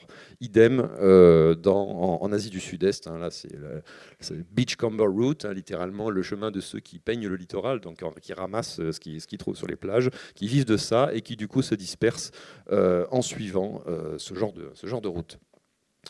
Bon, voilà, donc toute cette ambiance, je dirais, depuis les années 2000, a suscité vraiment un intérêt plus important pour les littoraux et le milieu marin. Alors moi, je vais me recentrer donc, sur la période dont parlait Samuel tout à l'heure, en gros entre 40 000 et 10 000, et puis avec un petit zoom sur entre 20 et 15, pour vous montrer, pour l'Europe du Sud-Ouest, essentiellement, vous allez voir France et péninsule ibérique, ce dont on dispose comme indice de fréquentation du littoral et d'exploitation de ses ressources, en finissant donc sur le programme qu'on a développé il y a quelques années. Alors, qu'est-ce qu'on a ? Je vais commencer par ce qu'on n'a pas. Dans cette Europe du paléolithique récent, donc entre 40 et 10 000 avant le présent, on n'a pas d'indice de navigation. Ce que vous avez ici, c'est une des plus anciennes embarcations connues en Europe. C'est une pirogue mésolithique, donc qui doit dater de 8000 ans à peu près, si je me souviens bien, conservée aux Pays-Bas. Donc là, un indice direct de pratique de la navigation. Vous avez aussi des indices indirects qui sont la présence humaine, des indices de présence humaine sur des îles qui étaient déjà des îles à l'époque. Vous avez ici, par exemple, vous voyez qu'à l'époque, la Corse et la Sardaigne étaient reliées, mais c'était déjà insularisé. Hein. Il n'y avait pas de pont terrestre ici. Donc c'était une île, une seule, plus grande qu'aujourd'hui, mais c'était quand même une île. Or, les plus anciens indices de peuplement humain ici, dans l'état actuel en tout cas des connaissances, c'est aussi le Mésolithique, donc c'est plus récent que ce dont je vous parle. Donc à l'époque, pour l'Europe de l'Ouest, on n'a aucun indice direct ni indirect de navigation. Je parle vraiment d'Europe de l'Ouest parce que dans d'autres endroits, comme par exemple l'Asie du Sud-Est, on a des gens qui naviguent depuis au moins 40 000 ans, ça c'est déterminé, mais nous, ici, sur cette pointe occidentale de l'Europe, on est dans un territoire où c'est apparu assez tardivement, en fait, par rapport à beaucoup d'autres régions dans le monde. Donc pas d'indice de navigation direct. En revanche, on a des indices de récolte de choses au bord de la mer. Le plus évident, parce que le plus fréquent, et celui qui circule le plus aussi, et le plus ancien aussi, hein, dès le début du paléolithique récent, ce sont des mollusques dont l'usage principal, c'est une utilisation comme parure, donc des coquillages ramassés au bord de la mer, dont on peut reconstituer l'origine parce que certaines espèces sont typiques, comme celle-ci, celle que vous avez en haut, celle que vous avez en bas, qui sont respectivement strictement atlantiques et strictement méditerranéennes. Donc là, ça indique vraiment la fréquentation des bords de mer. Ces objets-là circulent ensuite parfois jusqu'à plusieurs centaines de kilomètres de leur lieu de récolte. C'est souvent difficile de dire si c'est de la circulation directe ou si c'est des choses qui passent de main en main, peut-être sur plusieurs générations. En tout cas, il y en a qui finissent abandonnés, perdus à 300-400 km de l'endroit où ils ont été récoltés. À côté de cet usage comme élément de parure, de décoration personnelle, il y a aussi un usage alimentaire de ces mollusques. Hein. Là, ce n'est pas les mêmes espèces, c'est plutôt les moules, les patelles qui sont récoltés et dont on va trouver quelques accumulations. Et les zones en rouge, c'est les endroits où on en a retrouvé. Je vais pas mal parler de sites espagnols ou portugais, en tout cas ibériques, dans cette présentation, parce que, comme vous avez pu le voir, hein, le plateau continental est assez abrupt au large de la péninsule ibérique. Donc, pour une même baisse du niveau marin, le trait de côte a beaucoup moins reculé que dans d'autres régions. Hein. C'est la situation inverse de ce que Samuel vous présente tout à l'heure, il a pris les extrêmes dans l'autre sens. Nous, de fait, allez savoir pourquoi, nos indices archéologiques, ils viennent plutôt des zones où ce trait de côte a moins bougé. Voilà. Donc aujourd'hui en Espagne, il y a des sites qui sont strictement au bord de la mer, vraiment qui donnent sur l'eau, et qui, à l'époque, étaient à 3, 4, 5 km du littoral, mais pas plus. Et c'est de là que viennent souvent nos meilleurs indices. À côté de ces mollusques, vous avez aussi de l'exploitation d'oiseaux et de poissons strictement marins, dont on va retrouver des indices dans un certain nombre de sites, essentiellement en Espagne. Un des exemples les plus spectaculaires, c'est celui-ci. Donc, le site s'appelle Santa Catalina. C'est une grotte en Pays Basque côté espagnol. Vous avez, l'entrée est ici. Donc aujourd'hui, elle est vraiment au-dessus de l'eau. À l'époque, elle devait être à 3, 4, 5 km du rivage. Et c'est un nom qui va revenir plusieurs fois dans ma présentation parce qu'on y a trouvé, plus qu'ailleurs, une empreinte assez forte des ressources d'origine marine. Et cet exemple-là est assez spectaculaire. C'est le grand pingouin, espèce aujourd'hui éteinte, qui était au menu du gibier des humains de cette époque, avec suffisamment d'ossements pour que la collègue spécialiste ait pu reconstituer une espèce de patron de boucherie pour le grand pingouin. Voilà, là, ce sont les emplacements qui étaient désarticulés pour désosser la carcasse. Donc un gibier qui était régulièrement chassé. Quelques indices plus incertains aussi. À partir de 16 000 avant le présent, dans la panoplie des chasseurs de cette époque, on voit apparaître ce genre de choses qu'on ne connaissait pas avant, qui sont des pointes barbelées. Elles ont pu avoir des fonctions extrêmement multiples. N'imaginez pas forcément des têtes de harpon, ça peut servir à la chasse, ça peut servir à la guerre, ça peut servir à plein de choses. Mais il y a un modèle que vous avez ici, qu'on appelle habituellement pointe barbelée de type cantabrique, parce que de fait, on la trouve exclusivement sur la côte nord de l'Espagne ici, qui là a une perforation à la base, ici. C'est ça qui le marque. Donc là, on est déjà beaucoup plus proche du type pointe de harpon, quoi. Et la distribution de cet objet, en plus, qui est strictement sur des sites relativement peu éloigné de la côte, peut laisser penser que peut-être on a là, dans la panoplie des chasseurs paléolithiques, la première arme spécialisée, peut-être liée plus étroitement à l'exploitation des ressources aquatiques, en tout cas. Pas forcément la mer, mais au moins le milieu aquatique.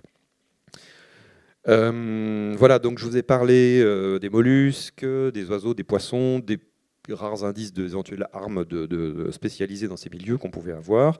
Dans la suite, je vais m'attarder un peu plus sur les mammifères marins qui ont fait l'objet des projets sur lesquels on a travaillé ces dernières années. Alors on va aller du petit au gros, on va commencer par les phoques.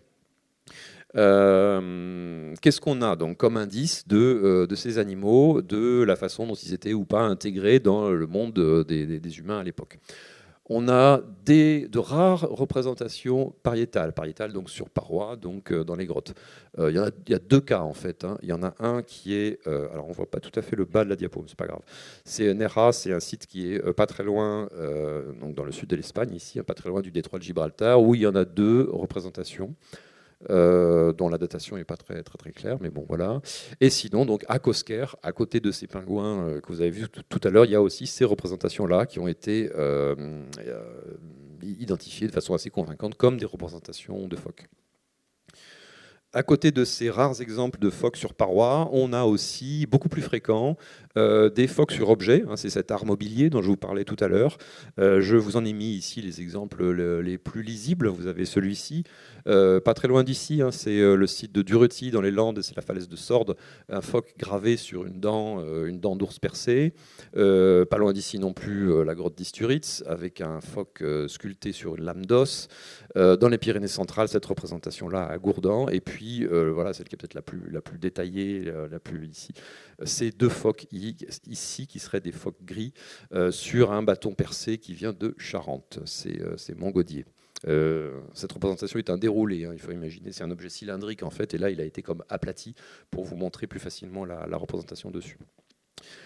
Et puis il y a cet objet assez étonnant qui vient là d'un site en Dordogne, qui est une sorte de baguette en bois de renne, vous l'avez ici, et il y a toute une série de figurations, je n'ai pas le temps de rentrer dans le détail, qui a été interprétée de façon assez convaincante comme décrivant les différentes étapes de dépeçage d'un phoque, voilà, avec l'animal entier ici, et puis des quartiers, ici la peau sans doute, et ici le quartier arrière après dépeçage.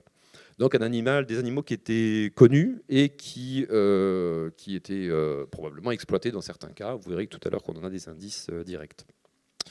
À côté de ces représentations de phoques, on en a aussi donc, voilà, des indices directs sous forme d'ossements. Très souvent, c'est des os isolés, c'est une ou deux pièces par site, pas beaucoup plus. Et c'est très souvent des dents. Les dents sont vraiment surreprésentées dans cet échantillon. Et pas mal d'entre elles sont percées. Donc là, on a un intérêt de ces éléments comme éléments de parure qui est récurrent à différentes époques du Paléolithique. On trouve aussi parfois des mandibules comme ici, où là, les dents ne sont pas modifiées. Mais quand on a juste une mandibule et rien d'autre, on peut se demander si cet os n'a pas été ramassé aussi comme réserve de dents pour éventuellement les transformer plus tard en éléments de parure. Voilà. À côté de ça, on a d'autres cas un peu différents comme celui-ci. Alors là, ce qui est intéressant, c'est qu'on est dans la grotte de la Vache en Ariège, ici, donc assez loin de tout ce qui peut ressembler à un rivage marin, surtout à l'époque. On a une série de phalanges d'un phoque d'espèce atlantique, hein, peut-être un phoque gris, qui suggère le transport d'une ou plusieurs peaux de phoque avec encore les doigts attachés jusqu'à cette grotte en Ariège. Et puis, à côté de ça, on a donc deux cas où là, on a vraiment des ensembles d'ossements qui montrent pas seulement la récupération comme ça d'éléments isolés, une dent par-ci ou une peau par-là, mais une capture plus active, une chasse plus active du phoque. Ce sont donc dans deux sites, hein, c'est un peu les mêmes que j'ai mentionnés depuis tout à l'heure. Hein. En haut, c'est Santa Catalina, dans des niveaux qui sont datés aux alentours de 16 000, 15 000 avant le présent. On a donc une petite centaine d'ossements qui représentent au moins 7 individus, avec des traces de découpe, de décharnement, etc., qui montrent vraiment le traitement de la carcasse. Et un peu la même chose sur le site de Nera, hein, tout à fait au sud, dans des couches un peu plus récentes, où là, on a aussi 7 individus, avec un peu comme, c'est le même genre de schéma que pour le pingouin tout à l'heure, hein, des traces de découpe et de percussion, hein, on a brisé l'os pour en extraire la moelle. Voilà, donc des animaux qui étaient intégrés aussi dans tous les répertoires finalement de la vie des gens de cette époque, aussi bien alimentaires que techniques ou les représentations. Alors, de quelles espèces parle-t-on ? Côté méditerranéen, c'est pas compliqué, c'est toujours le phoque moine, hein, qui est la seule espèce de phoque endémique de la Méditerranée. Aujourd'hui, on n'en retrouve plus que en Méditerranée orientale et il est en danger d'extinction. À l'époque, il venait donc jusque sur les côtes de Méditerranée occidentale. Côté Atlantique, c'est plus compliqué parce qu'il y a plus d'espèces. Voilà celles qui ont été identifiées pour l'instant sur la base des vestiges osseux, des dents essentiellement, et des phalanges. Donc il y a le phoque commun, qu'on retrouve encore aujourd'hui sur le littoral de l'Atlantique Nord. Il y a le phoque gris, qui est plutôt aujourd'hui en Europe du Nord, mais qui peut descendre jusqu'à la Bretagne. Et puis il y a deux espèces qui aujourd'hui sont strictement arctiques et qu'on ne voit plus du tout sous nos latitudes. Hein, le phoque Hanley, qui est une espèce arctique, et le phoque du Groenland, comme son nom l'indique, on le trouve dans le Groenland et au nord de la Russie. Cette dernière espèce est particulièrement intéressante aussi parce que c'est une espèce qui est inféodée à la banquise. Elle passe l'essentiel de sa vie sur la glace. Quand il n'y a pas de glace, elle n'y va pas.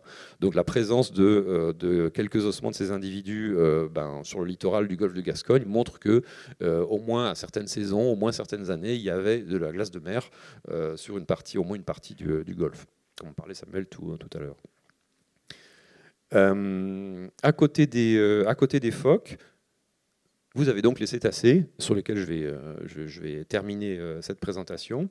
Je vais suivre un peu le même guide au début. Hein. Qu'est-ce qu'on a comme élément direct ou indirect qui pouvait nous renseigner sur la place des baleines, des dauphins, etc. dans la vie des gens à l'époque. On a quelques représentations, mais elles sont encore plus rares. Sur cette diapo, je pense qu'elles y sont toutes, en fait. La plus spectaculaire, qui est aussi la plus proche de vous, hein, c'est le site du Bourrouillat à Rancou, que vous avez ici. L'objet fait 3-4 cm de long, hein, donc c'est vraiment là aussi une miniature avec une rencontre assez improbable entre une baleine à fanon et un cerf. Vous avez aussi celle-là qui est très intéressante. Alors l'espèce est assez difficile à déterminer, si tant est que ce soit une espèce en particulier, mais c'est gravé sur une dent de cachalot. Donc le support est une dent de cachalot et c'est un cétacé qui est gravé. Ça vient du site de la Scaldas, ici dans les Asturies. Juste à côté, il y a la seule représentation pariétale. Malheureusement, je n'ai qu'un mauvais relevé, désolé. C'est ici la grotte de Tito Bustillo. Sur un petit objet en bois de cervidé de la grotte de la Vache en Ariège, vous avez ceci qui a été interprété comme un cachalot. Et puis, vous avez aussi une proposition pour le même bâton de la grotte de Montgaudier que vous avez vu tout à l'heure. Alors, contrairement aux apparences, ceci est un saumon. Il y a un nouveau relevé qui a été fait et qui montre sans ambiguïté que c'est un saumon. En revanche, une interprétation intéressante a été proposée pour les petites figures qui sont au-dessus des phoques, ici. On a proposé d'y voir des dos de baleines qui émergent de l'eau. Il faut retourner la figure, hein. Il faut l'imaginer, il faut la retourner à 180 degrés. Des dos de baleines qui émergent de l'eau, avec l'eau qui coule ici, et le jet, ici le petit V là, que vous avez ici, qui représenterait le jet de l'animal. Voilà, donc très peu de représentations, dont certaines qui peuvent être discutées. À côté, comme indice direct, vous avez, comme pour les phoques, des os isolés et parmi ces os, beaucoup de dents. Voilà. Quelques exemples sont assez célèbres pour ceux qui connaissent un peu le paléolithique. Il y a cette dent de cachalot qui provient de la grotte du Mas d'Asile en Ariège, qui a été sculptée sous la forme de 2 bouquetins affrontés. Cette autre dent de cachalot qui vient du début du Paléolithique supérieur, qui vient d'El Castillo en Espagne, et plusieurs cas donc de dents de dauphin, de globicéphale, de cachalot percés, gravés dans quelques autres sites. À côté de ça, donc ça, là aussi, on peut dire, bon, c'est du ramassage, c'est une dent qui les a intéressés, qu'ils ont ramassé pour en faire un élément de parure, justement parce que c'était une pièce rare, spectaculaire. On a quand même plusieurs cas d'indices d'exploitation alimentaire des baleines à l'époque. Là encore, le plus net, c'est Santa Catalina, où on a une 60aine de fragments osseux d'un grand cétacé, plutôt a priori des fragments de vertèbres et de côtes, donc des choses qui viennent du squelette, pas de la tête, quoi, du squelette, ce qu'on appelle le squelette axial, qui montrent que des portions de cet animal ont été rapportées sur le site à un moment. Donc on imagine évidemment l'exploitation de tout ce qu'il pouvait y avoir, hein, la graisse, la chair, etc. Autre cas, c'est toujours Nerja, donc c'est le site tout à fait au sud ici. On a 17 ossements de dauphins communs, hein, qui montrent que là, il y a au moins un individu qui a été rapporté sur le site et il y a des traces de découpe, des traces de brûlure, etc. Donc qui a été consommé. Et puis les 3 autres cas, donc Las Caldas, Nerja et Cueva Victoria qui est ici, sont ce qu'on appelle des balanes, donc ce sont des crustacés. Dans certaines espèces vivent et passent toute leur vie incrustés sur la peau de certaines espèces de baleines. Et c'est tellement incrusté qu'on ne peut pas les sortir sans découper la peau, si vous voulez.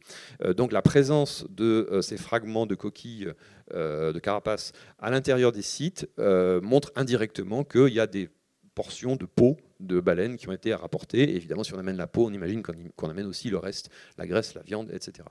Donc voilà, ces cas-là nous montrent que, au moins dans quelques cas, des quartiers de baleines, des quartiers de viande, de la graisse sous diverses formes ont été rapportés à l'intérieur des sites pour y être consommés. Et puis, la dernière catégorie d'indices, la plus spectaculaire, c'est celle-ci. Donc, ce sont des objets. Les groupes humains de cette époque fabriquaient toute une partie de leur équipement en matière osseuse, hein, en os, en ivoire, en bois de cervidés. Et dans cette panoplie, il y a une petite proportion, c'est pas beaucoup, hein, c'est quelques pourcents, qui sont fabriqués dans une matière, alors qui n'avait pas été identifiée tout de suite, une matière poreuse qui ressemble vraiment pas ni à l'ivoire, ni à l'os de cervidés, etc., et qu'on a pu déterminer comme de l'os de grands cétacés. On les a d'abord identifiés dans un site, Isturiz, sur lequel je vais revenir dans un instant, et puis progressivement dans toutes les Pyrénées, enfin le versant nord des Pyrénées centrales et occidentales, et récemment, il y a quelques années, ça c'est les travaux d'Alexandre Lefebvre, également sur la côte nord de l'Espagne, jusque dans les Asturies, avec quelques cas dans le nord du bassin aquitain. Vous avez quelques exemples de ces... Alors, ces objets sont essentiellement des pointes de projectiles. Hein. Ce qu'ils ont façonné en os de baleine, c'est en gros des pointes de saguet, des pointes de lance, des pointes de projectiles, des pointes d'armes en fait. C'est principalement ces types d'objets-là qui ont été façonnés en os de baleine. Ça peut être... Alors, vous avez un cas un peu particulier ici, qui est un fragment de pointe sans doute cassé à l'usage, qui a été recyclé en élément de parure, perforé pour être transformé en pendeloque, si vous voulez. Ça peut être des éléments assez spectaculaires. Vous avez ici un des plus grands. Là aussi, on est à Durruti, dans les Landes, pas très loin d'ici. Donc, c'est un fragment de pointe de projectile qui fait encore aujourd'hui 35 cm de long pour un diamètre de 2 cm et qui est fracturé à la base. Donc, il faut imaginer à l'origine un objet encore plus imposant. Donc, même pour les standards de l'armement à cette époque, c'est un objet très spectaculaire, dans une matière première aussi assez spectaculaire. Alors si on détaille un peu cette carte que je vous montrais tout à l'heure, vous voyez que donc ces objets, on les a cherchés un peu partout, y compris dans des sites ici côté méditerranéen où on a des séries d'industries osseuses, d'objets fabriqués en os, en ivoire, en bois de cervidés, et qu'on est allé revoir en y cherchant les objets en os de baleine. On n'en a jamais trouvé un seul, y compris lors d'un travail assez récent. Donc la carte de répartition ressemble vraiment à ça. Ce qui, pour le coup, nous a conduit à l'idée d'un os de cétacé qui est d'origine exclusivement atlantique, hein, sur le golfe de Gascogne. On retrouve les objets finis, mais on ne retrouve jamais de déchets de fabrication. Donc l'hypothèse, c'est une fabrication sur la côte, puis sont seulement les objets finis qui se diffusent progressivement vers l'intérieur des terres. Et vers l'intérieur, ça veut dire, quand on prend le cas des Pyrénées, une diffusion ici d'ouest en est sur à peu près 300 km, hein, jusque dans les Pyrénées centrales, sans que ça passe au-delà sur le versant méditerranéen. En bas, vous avez la même carte, mais avec l'aire de chaque disque qui est proportionnelle au nombre d'objets. Donc vous voyez deux choses. Déjà, vous voyez assez étonnamment que les deux sites qui en ont fourni enfin, vous avez deux parmi les plus gros ensembles, c'est les deux extrémités du réseau, hein, c'est le Mas d'Azil ici en Ariège et Las Caldas ici dans les Asturies. Et puis cet énorme truc-là, qui représente à lui seul à peu près un tiers des 160 objets dont je vous parlais, c'est le site d'Isturiz. Pas très loin d'ici, Pays Basque, côté français. Et notre idée était que ce site-là a dû jouer à l'époque un rôle clé pour la rediffusion de ce type d'industrie vers l'intérieur des terres. C'est un peu la porte d'entrée des Pyrénées, hein, quand on vient du littoral, et que ça a dû être une espèce de plaque tournante de cet artisanat en os de baleine à l'époque. D'autant que, comme vous pouvez le voir, on n'est pas très loin d'ici, donc, et on peut se demander si cette richesse en os de baleine n'a pas pu aussi être déterminée par une ressource plus abondante qui pourrait être liée à des milieux particulièrement favorables à ces animaux, comme le gouffre de Cap-Breton. Voilà, c'est là où on rejoint le sujet du soir. Alors, comme pour les phoques, hein, question suivante, quelles étaient ces espèces? J'ai dit baleines. Comme vous pouvez le voir, quand les objets sont comme ça, très façonnés, plutôt petits, en général fracturés, on ne peut pas aller jusqu'à la détermination de l'espèce, bien sûr. On peut dire c'est de l'os de baleine, c'est tout ce qu'on peut dire. Et de ce fait, les seules espèces clairement identifiés, donc c'est les odontocètes, c'est-à-dire les cétacés qui ont des dents et pas des fanons, puisque là on a les dents, donc on peut les déterminer. Il y a donc du cachalot, comme je vous le disais, il y a du globicéphale et deux espèces de dauphins qui sont identifiés, entre autres à travers les dents percées, travaillées qu'on a dans quelques sites. Et pour ce qui est des autres baleines, donc les cétacés à fanons, qu'on appelle les mysticètes, là on n'a pas d'indice direct. On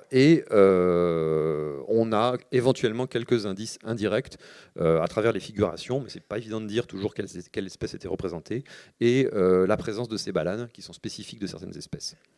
Voilà, d'après ces indices indirects, les deux espèces qui étaient suggérées, c'était baleine franche et baleine grise. La baleine grise n'existant plus aujourd'hui que dans le Pacifique, mais il y a une population atlantique qui a disparu plus tard à l'époque historique.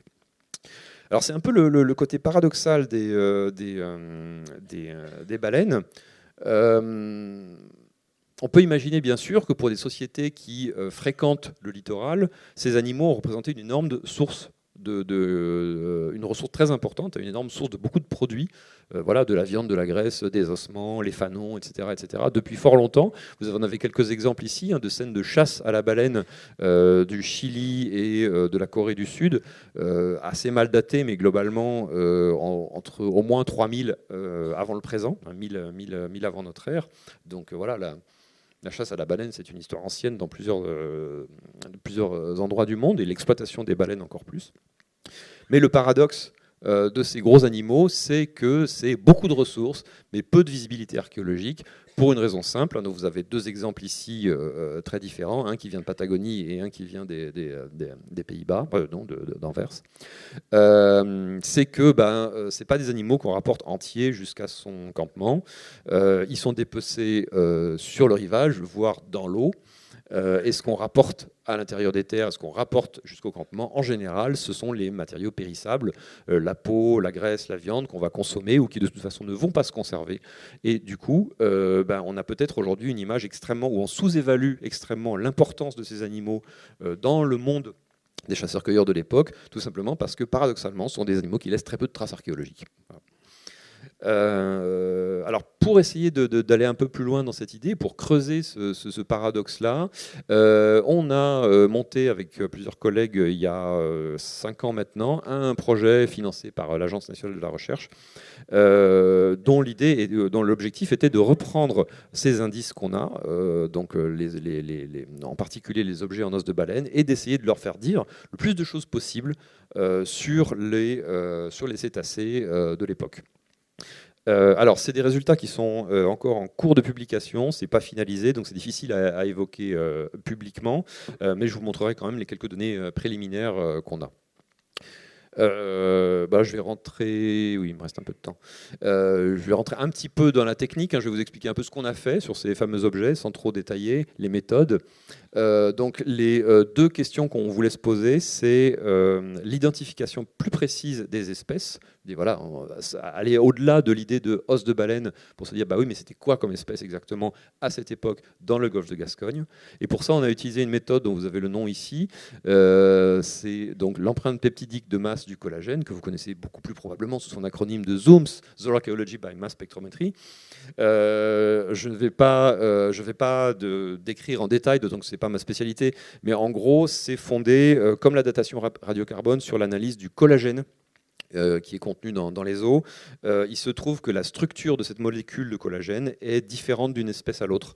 Donc l'idée, c'est qu'on découpe la molécule en tout petits morceaux et qu'on va mesurer dans cette molécule quelle est la part de chaque fragment, si vous voulez. Et on obtient une espèce de courbe, dont j'ai un exemple tout à l'heure, je crois peut-être, avec des pics plus ou moins élevés.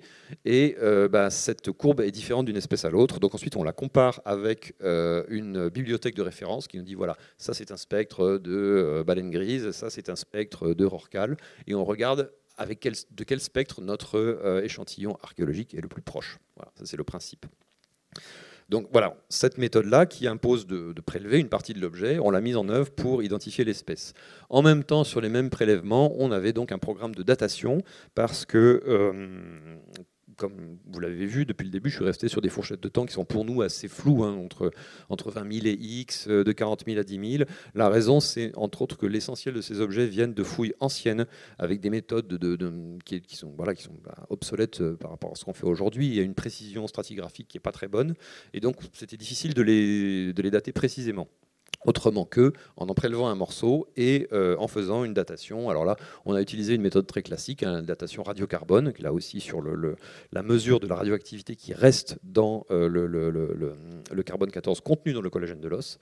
La petite nouveauté qui a fait qu'on n'aurait pas pu faire ce projet il y a une dizaine d'années, c'est qu'on a utilisé une machine qui s'appelle le Micadas. Ici, là, je ne vais pas rentrer dans les détails, mais ça permet de dater des échantillons de taille très petite, ce qui était indispensable pour s'attaquer à des objets comme ça. C'est des objets que vous avez vus qui sont assez petits, qui sont rares, qui ont une valeur patrimoniale forte. Donc on ne peut pas en couper la moitié pour la broyer, pour l'envoyer à la datation. Il faut minimiser le plus possible la masse de prélèvement. Et ça, c'est devenu possible depuis quelques années grâce à cette nouvelle machine. Voilà un petit aperçu aussi de comment on a travaillé sur les objets. Première étape, quand on s'attaque à un échantillon, c'est un relevé photo pour faire une reconstitution 3D de l'objet avant prélèvement. Donc aujourd'hui, quand on prélève un objet, quand on en détruit une partie, on essaye le plus possible de garder une archive de l'objet avant prélèvement. Donc ça se fait ici par de l'imagerie 3D. Le prélèvement s'est fait le plus souvent par carottage, avec cette machine-là, qui est une sorte d'outil de dentiste en plus fruste, on va dire, et qui utilisait des carotteuses maison diamantées. Et un souci le plus possible d'essayer de rendre le prélèvement le plus discret possible. Vous avez ici un objet qui vient de la grotte de Brassempouille dans les Landes, donc là aussi pas très très loin d'ici. Ici avant prélèvement et ici après. Vous voyez, voilà, la carotte est là. Et on s'est arrangé pour que ça soit le moins destructif possible pour la pièce. On ne voit pas l'échelle, mais l'objet fait à peu près 7 cm de long de mémoire. Voilà, donc ces prélèvements, ces analyses sont en cours et en cours de publication. Je peux quand même vous présenter au moins des premiers résultats ponctuels qu'on a obtenus, parce que ces résultats-là sont déjà publiés et qui vous donnent au moins un aperçu de la liste des espèces présentes. Voilà. Je ne peux pas vraiment faire de quantification, mais je peux vous dire au moins, voilà, il y a ça. Qu'est-ce qu'on a trouvé parmi ces objets en os de baleine? On a trouvé de l'os de cachalot, pas mal, je reviendrai dans quelques minutes. Il y a du rorqual commun. Il y a de la baleine grise, donc intéressante parce que c'est une espèce aujourd'hui éteinte localement. Et puis il y a de la baleine franche ou de la baleine boréale. Ce sont deux espèces qui sont très proches, tellement proches qu'elles ne se distinguent pas en fait avec la méthode qu'on a utilisée. Elles ont la même signature. Donc là, il y a des analyses complémentaires qui sont en cours pour essayer de savoir si c'est plutôt l'une ou plutôt l'autre. La baleine boréale nous intéresse particulièrement d'un point de vue paléo-environnemental. Là, je reboucle un peu avec ce que disait Samuel tout à l'heure, parce que c'est une espèce aujourd'hui qui est arctique et qui est elle aussi qui vit dans des zones de banquise, voilà, qui passe une bonne partie de son cycle annuel sous la banquise. Donc la présence de cette espèce dans le golfe de Gascogne, ce serait un argument de plus pour montrer la présence de glace de mer à certaines périodes dans cette région. Voilà, donc pour résumer, donc, au moins 5 espèces, les baleines franches, baleines boréales étant encore à distinguer par des études ADN complémentaires qui sont en cours. À part le cachalot, dont on avait déjà quelques dents, donc on savait qu'il était là, les autres, c'est la première identification formelle de ces espèces dans le paléolithique récent européen. Donc on n'avait pas d'idée de la biodiversité en fait, des cétacés dans le golfe de Gascogne à l'époque. Voilà, on en a une image qui commence à être beaucoup plus précise aujourd'hui. L'une des questions qu'on se posait, c'était les modalités d'acquisition de ces baleines. Est-ce que c'est uniquement de la récupération de carcasses sur le rivage ou est-ce qu'on peut imaginer une acquisition plus active dès ces époques très anciennes? Les espèces qu'on a identifiées pour la plupart ne vont pas du tout dans ce sens. C'est des espèces de haute mer. Il y a beaucoup de cachalots notamment, dont la capture active est quelque chose de très tardif dans l'histoire. Donc on n'a vraiment aucun indice. Ça, j'insiste un peu là-dessus parce que c'est une lecture un peu rapide qui a parfois été faite de certains résultats. On n'a absolument aucun indice de chasse à la baleine à ces époques très anciennes. Les indices directs qu'on a sont vraiment beaucoup plus tardifs ici en Europe. Et l'hypothèse sur laquelle on était au départ et sur laquelle on reste au vu des résultats, c'est une acquisition passive par échouage. Voilà, on récupère sur les carcasses, sur les animaux naturellement échoués, toutes les ressources possibles. Alors j'ai dit que je ne ferai pas de quantification, j'en fais quand même un tout petit peu. On en parlait un peu avant la conférence. Hugo avait une question sur quelles étaient les proportions d'espèces représentées. On peut quand même dire qu'il y a l'espèce la plus fréquente, c'est le cachalot, voilà, dans ces objets. Le problème, c'est est-ce que c'est le reflet de ce qu'ils avaient à leur disposition? Est-ce que parmi les animaux qui s'échouaient sur le littoral, il y avait plus de cachalots qu'autre chose? Ou bien est-ce que c'est un choix de la part des artisans paléo pour cette espèce en particulier? C'est la seule espèce qui a des dents.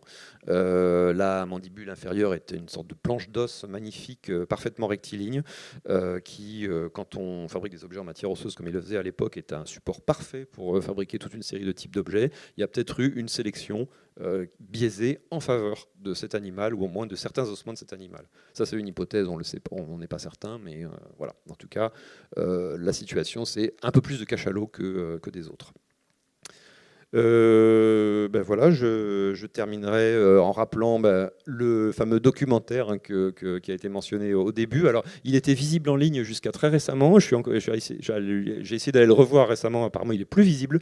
Donc, je ne sais pas trop comment vous pouvez y accéder malheureusement, mais n'hésitez pas si vous l'avez sauvegardé d'une manière ou d'une autre, si vous avez un moyen quelconque de le voir. Ça a été une très bonne surprise de travailler avec cette équipe. Je ne les connaissais pas avant. Ils ont fait un boulot que je trouve vraiment très sérieux, surtout par comparaison avec d'autres documentaires un peu spectaculaires qu'on voit parfois. Là, c'est vraiment à la fois passionnant et très scientifique, je trouve. Voilà, le projet dont je vous ai parlé à la fin, c'est vraiment un travail collectif. Vous avez tout le monde ici. Je les remercie tous. Et puis, je vous remercie les organisateurs pour l'invitation et vous tous pour votre attention.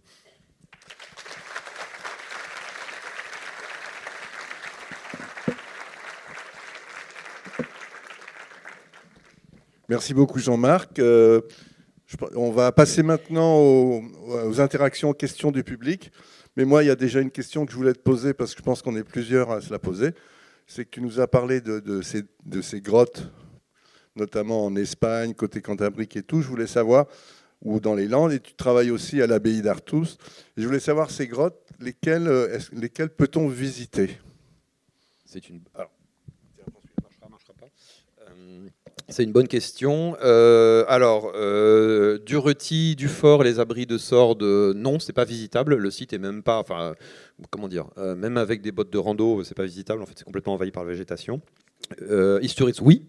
Oui, tout à fait. La grotte est visitable. Vous pouvez voir. Il y a 2 étages. Il y a la grotte d'Isturitz elle-même qui a un habitat paléo avec une coupe magnifique et des très bonnes visites. Et il y a l'étage en dessous qui s'appelle Oxochelaya, qui est la grotte sous la grotte, qui là est uniquement une grotte ornée avec des belles choses à voir aussi. Les sites de Durruti ne sont pas visibles, mais à côté, il y a l'abbaye d'Artus, où on voit au moins du mobilier qui vient de ces sites-là.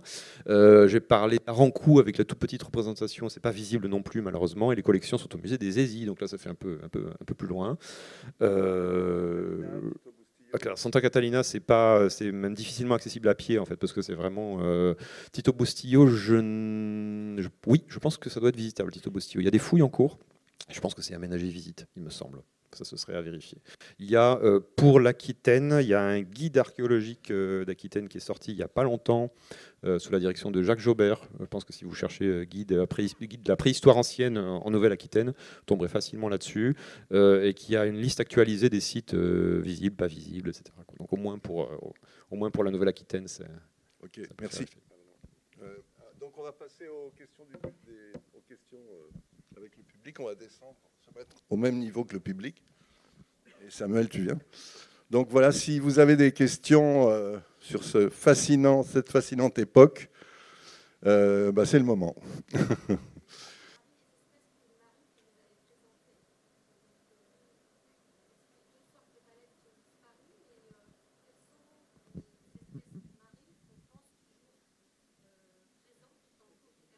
Alors donc vous demandez par rapport aux baleines qui ont disparu, qu'on nous a montré, quelles sont les espèces qui demeurent aujourd'hui. En fait, aujourd'hui, on a une grande variété de cétacés ici qui viennent, dont des cachalots, effectivement, beaucoup de dauphins, des globicéphales, et parfois, de temps en temps, des baleines à bosse qui passent un petit peu au large. En gros, c'est le genre de baleines qu'on trouve ici en ce moment. J'ajouterais que donc, quand on a commencé à soumettre le manuscrit pour la publication des résultats, avec donc cette brochette d'espèces, on était tout contents. Il y a un des rapporteurs de l'article qui a dit c'est pas étonnant, c'est normal qu'elle soit là. Donc, bon, ça nous a un peu fait retomber dans notre enthousiasme, mais oui, encore fallait-il le prouver, quoi.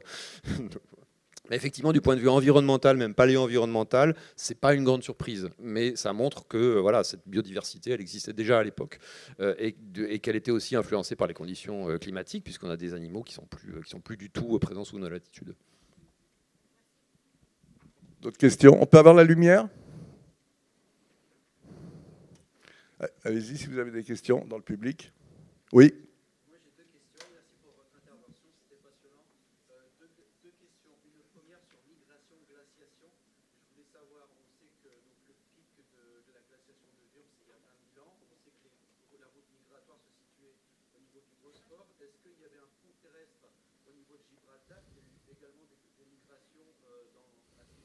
Donc la question, c'est sur les migrations, pour savoir, par rapport à tous ces ponts, comme le Bering et tout ça, s'il y avait un pont sur Gibraltar. Oui, Gibraltar, non, clairement, il n'y avait pas de pont terrestre.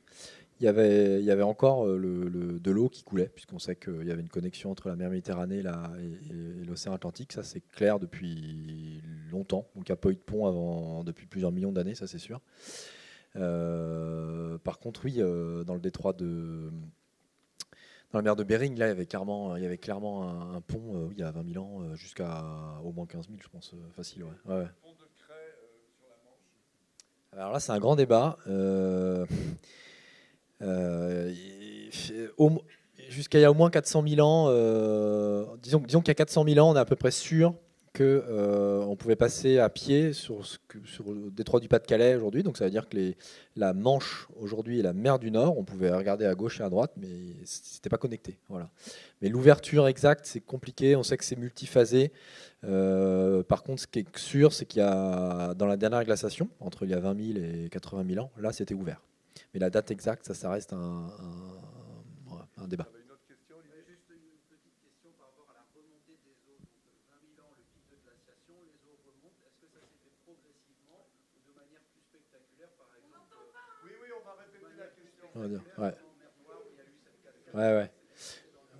Ouais. Donc la question, c'est un peu de savoir quelle est la rapidité de montée des eaux entre le moment où on avait les plus gros volumes de glace il y a 20 000 ans sur les continents et puis aujourd'hui.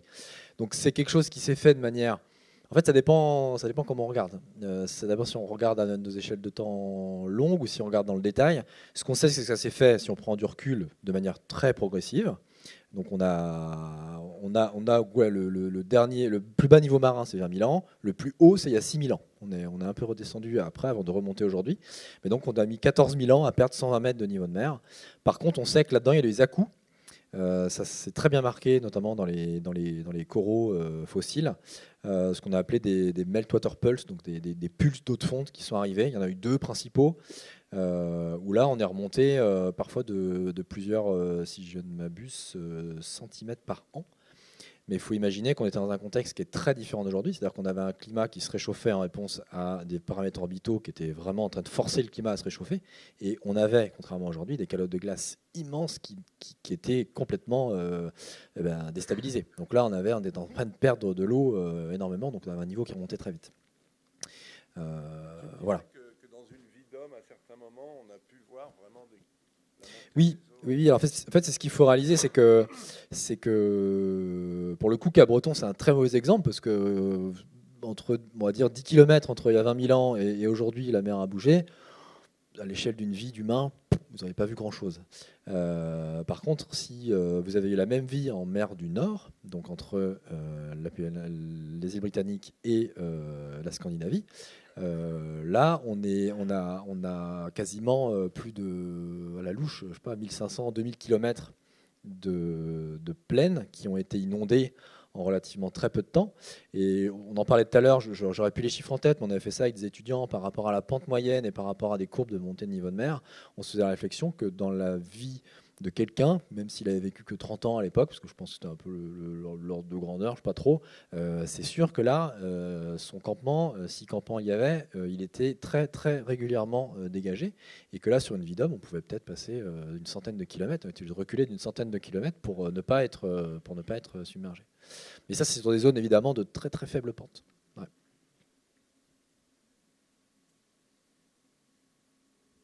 Petite question. Vous êtes... Ouais.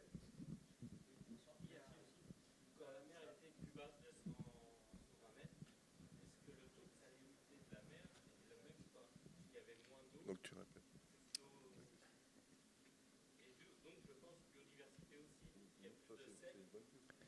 Oui, c'est une excellente question. Donc la question, c'est de savoir si la salinité de la mer était la même qu'aujourd'hui, puisqu'on avait un volume de sel et un volume dilué dans un volume d'eau qui était différent. Honnêtement, je me suis jamais posé la question parce que c'est loin de mes thématiques. Mais oui, j'imagine que le niveau de la mer était un peu plus salé. Enfin que oui, la salinité devait être un peu plus forte. Ça devait pas être quand même, on devait pas être quand même dans l'ordre de mesure entre, par exemple, l'océan Atlantique et la mer Méditerranée. Il n'y avait pas non plus des ordres de grandeur énormes. Mais oui, ça a pu jouer. J'avoue que là, c'est un peu une colle. Je sais pas. Je demanderai à mes collègues. Tiens, c'est une très bonne question.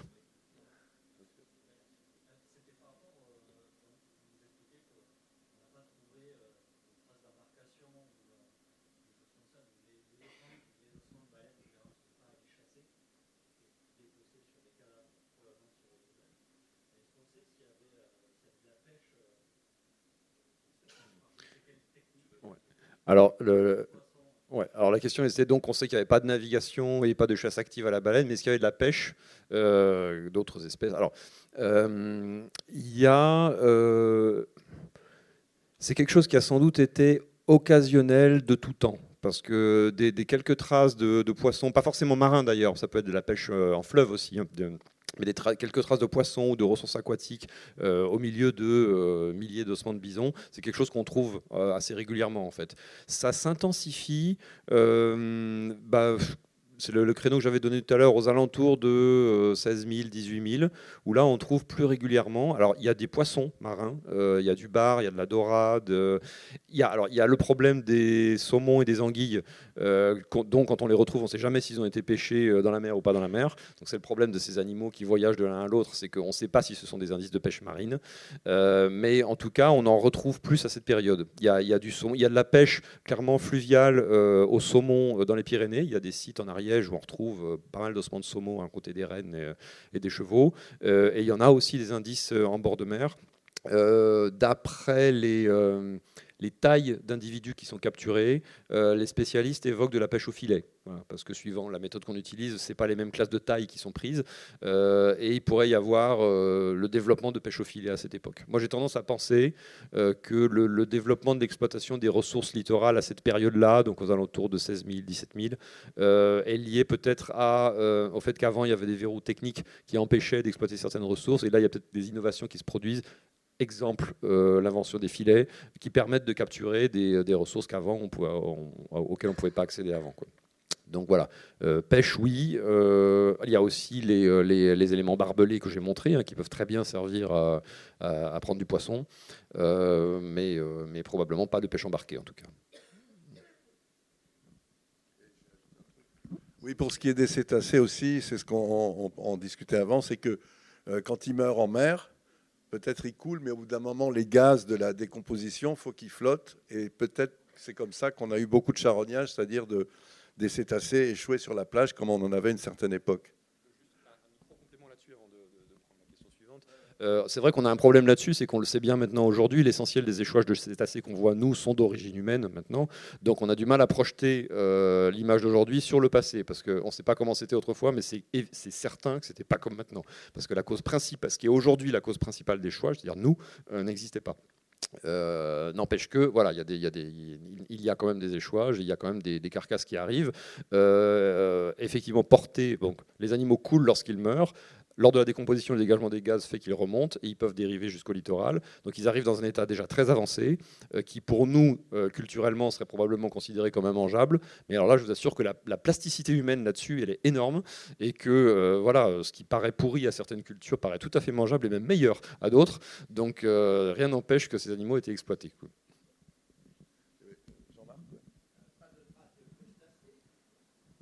Traces de crustacés. Un peu. Pinces de crabe, des choses comme ça. Très peu. Ouais. Il y a des oursins aussi. Je n'ai pas tout mentionné, mais il y a des traces d'ours. Je ne sais plus comment s'appelle leur coquille. C'est un nom particulier, mais il y en a des traces.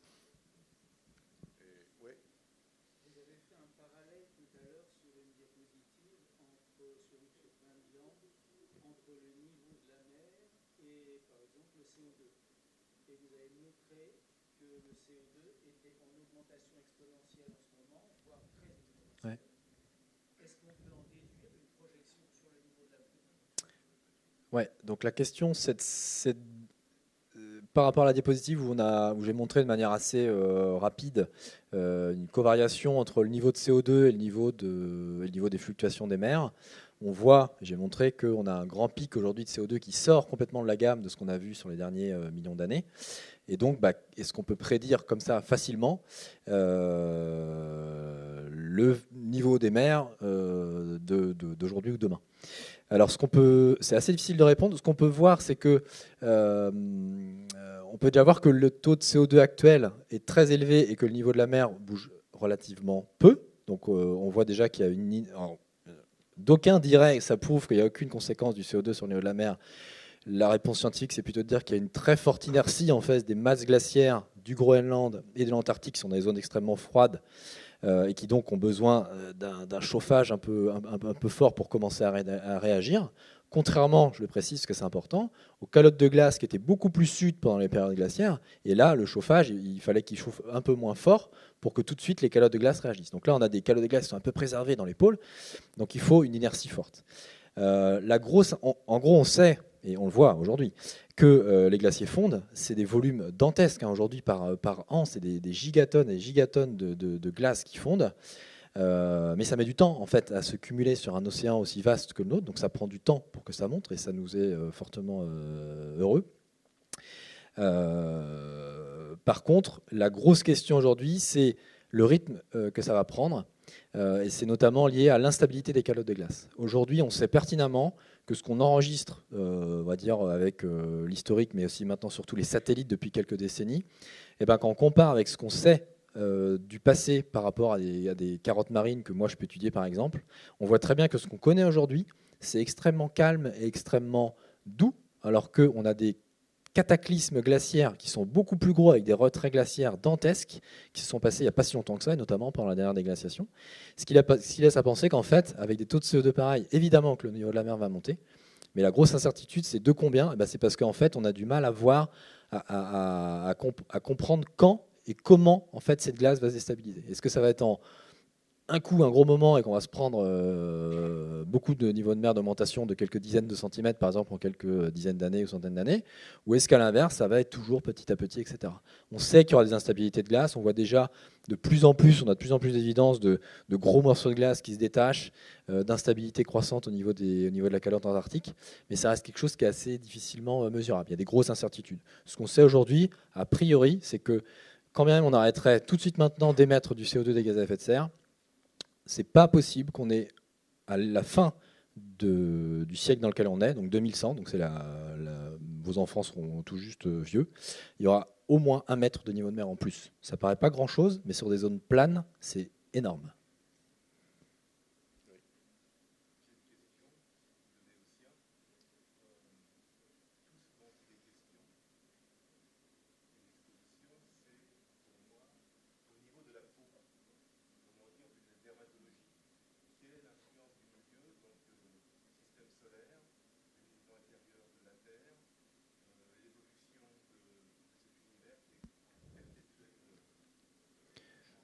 Oui. Oui. Ouais. Ouais. Ouais, c'est une bonne question.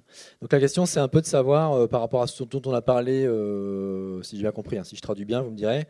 Là, on a parlé d'échelles de temps relativement courtes à l'échelle des temps logiques, puisqu'on a dit que c'était quelques secondes avant minuit, hein, si on se rappelle l'horloge là.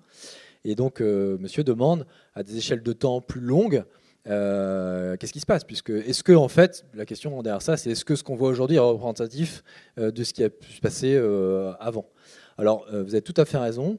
Les grands mouvements verticaux, la tectonique des plaques en règle générale, ont modifié la structure des grands bassins océaniques et donc ont modifié les niveaux marins. Ça, c'est clair et net. Il n'y a aucun problème avec ça. On a des niveaux de mer qui étaient beaucoup plus hauts, beaucoup plus bas. Je crois que c'est même jusqu'à plusieurs centaines de niveaux beaucoup plus bas dans certaines zones à certains moments. Mais le fait est que, quand bien même c'est vrai, les variations de ces fluctuations qu'on appelle statiques de niveau des mers, en fait, ça s'est fait, mais sur des. On a pris des centaines de mètres de niveau de mer, mais on les a pris ou perdus sur des centaines de millions d'années ou des dizaines de millions d'années. Et c'est en ça, en fait, qu'aujourd'hui, et c'est ça qu'il faut arriver à comprendre, et ça qui est compliqué, même pour moi qui manie les échelles de temps, c'est que ce qui se passe aujourd'hui, en fait, c'est on n'a pas d'analogue à ce qui se passe aujourd'hui. La preuve en est, c'est qu'en 4 ans dans ma présentation, j'ai réussi sur une échelle verticale à avoir assez de place pour montrer l'augmentation de CO2 entre 2019 et 2024. Alors qu'avant, pour la même chose, il a fallu des fois 10 000, 20 000 ans pour pouvoir faire exactement le même trait sur ce même graphe. Donc ça, en fait, on est dans des échelles de temps qui sont complètement délirantes. Et ça, par contre, on le sait, il n'y a pas eu de variation aussi forte du CO2, en tout cas dans l'état des connaissances actuelles, dans le passé, quelles que soient les échelles d'âge qu'on prend, par rapport à ce qu'on connaît aujourd'hui. Ce qu'on connaît aujourd'hui, c'est vraiment, il faut imaginer qu'aujourd'hui, on est en train d'émettre des gaz à effet de serre, et en particulier du CO2, à des vitesses qui sont complètement ahurissantes.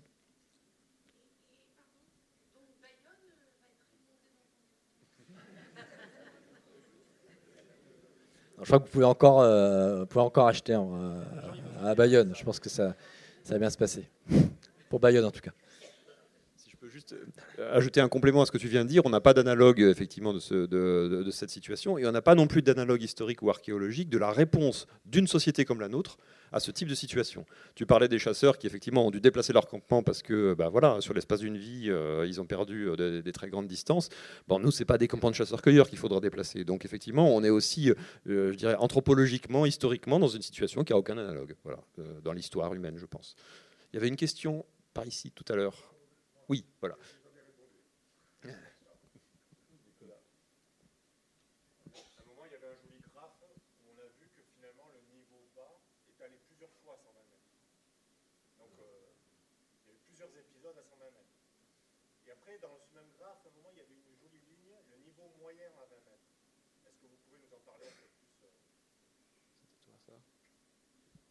Ouais, alors oui, je pense voir ce que vous voulez dire. Donc là, je ne sais pas si vous avez tous entendu. Dans la courbe, on voit qu'il y a une fluctuation du niveau de mer de manière cyclique et régulière. Donc on a atteint plusieurs fois moins 120 mètres par rapport à l'actuel. Il y a 20 000 ans, il y a 140 000 ans, il y a etc. etc. Donc ça, il y a une vingtaine de cycles comme ça qui succèdent au cours des derniers millions d'années.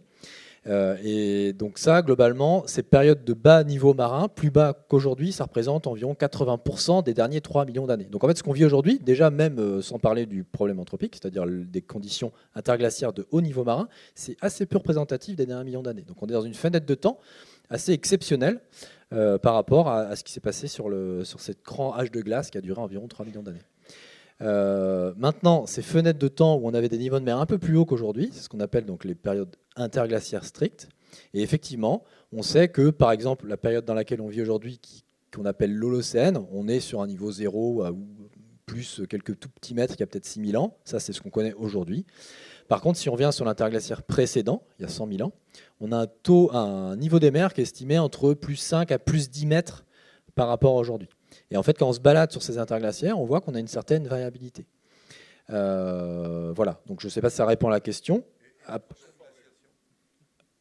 La prochaine glaciation, eh ben, en fait, d'un point de vue orbital, on est déjà en train d'aller dedans, sauf qu'on n'y va plus, a priori, parce que le CO2 fait qu'on est en train de sortir d'un système naturel. Mais si on n'était pas là, c'est à peu près clair et net qu'on serait en train de plonger vers une glaciation.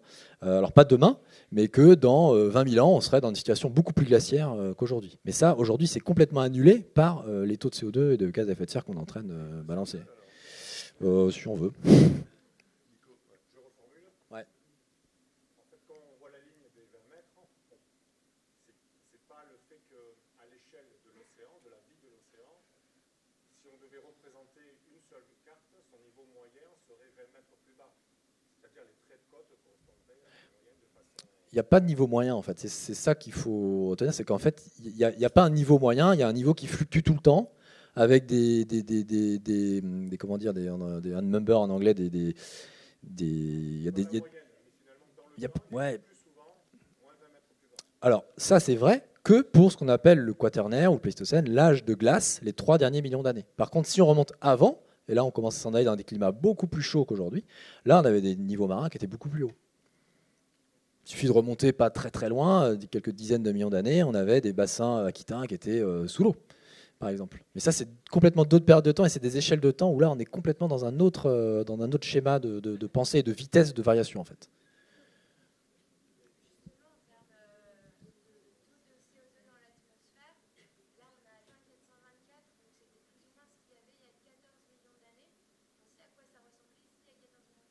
Eh ben, justement, c'est ça un peu le drame, c'est que quand on va effectivement, j'ai pas montré, j'ai un diapo comme ça, mais qu'on reprend nos 425 et demain sûrement 500 ppm de CO2, si on trace si on prend une ligne et qu'on trace dans le temps et qu'on veut essayer de retrouver le climat passé, ben, il faut remonter à plusieurs millions d'années, ça c'est clair, où là on avait des températures qui étaient beaucoup plus chaudes qu'aujourd'hui, mais clairement beaucoup plus chaudes qu'aujourd'hui. Et c'est bien le drame, c'est qu'à cette époque-là, il y avait beaucoup moins de glace au pôle, il y avait des niveaux de mer beaucoup plus élevés. En soi, pour la planète en tant que telle, sensu stricto, c'est pas très grave. Mais le problème, c'est nous là-dedans. Comment nous, nos sociétés, avec nos paradigmes et nos bornes, comment on va être capable de s'adapter à ça? Parce que ça va aller de plus en plus vite. Et il faut imaginer que on est en train de vivre, nous, le début de quelque chose. Mais vu que c'est quelque chose qui s'accélère tout le temps et qu'on connaît les instabilités de glace et que ça va nécessairement finir par arriver, vous pouvez être sûr que la vie de vos enfants, elle va être plus compliquée parce que le climat va changer. Moi, quand j'étais gamin, il n'y avait pas de température à 40 degrés l'été. Maintenant, ça arrive quasiment tout le temps. Et le problème de ça, c'est les climats, les températures, mais c'est aussi comment on va s'organiser face à ça et qu'est-ce que ça va gérer sur les conflits de l'eau, sur les problèmes géopolitiques. On voit très bien déjà ce qui se passe aujourd'hui, où chacun veut aller prendre ce qu'il y a à prendre avant que les problèmes arrivent. C'est tout ça en fait qui est extrêmement compliqué.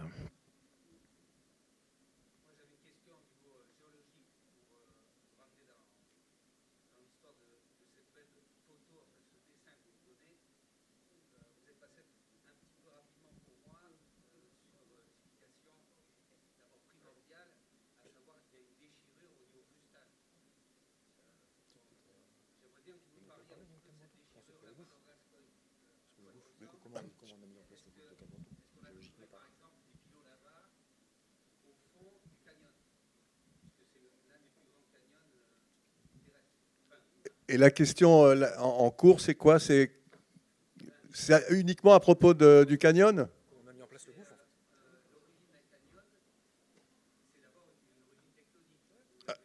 Ah, mais je préfère que tu répondes toi.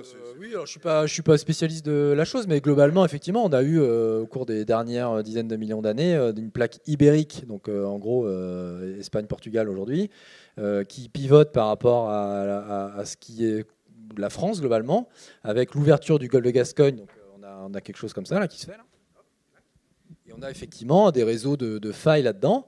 Et ce qu'on peut voir effectivement, c'est que ce canyon, il suit en fait la zone un peu de fracture. Alors, s'il y a des géologues, vraiment des géologues spécialistes dans la salle, je m'excuse que je vais peut-être dire des bêtises. Mais effectivement, les canyons, souvent, viennent se mettre exactement comme les fleuves, les rivières, hein, dans des talwegs, dans des points bas.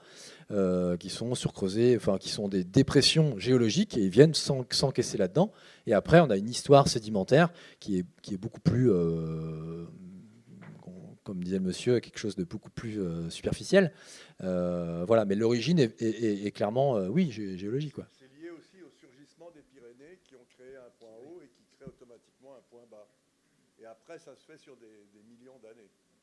On parle du front nord-pyrénéen qui passerait sur le bout de Cap-Breton, c'est-à-dire la principale fracture des Pyrénées. La faille pyrénéenne. J'ai bien dit qui passerait, parce que je ne crois pas que ça soit prouvé encore. Je ne suis pas capable de répondre. Mais non, mais clairement, il y a un facteur géologique profond et très ancien à ce système. Alors d'ailleurs, c'est peut-être l'occasion de parler, parce que tu voulais que j'en parle, du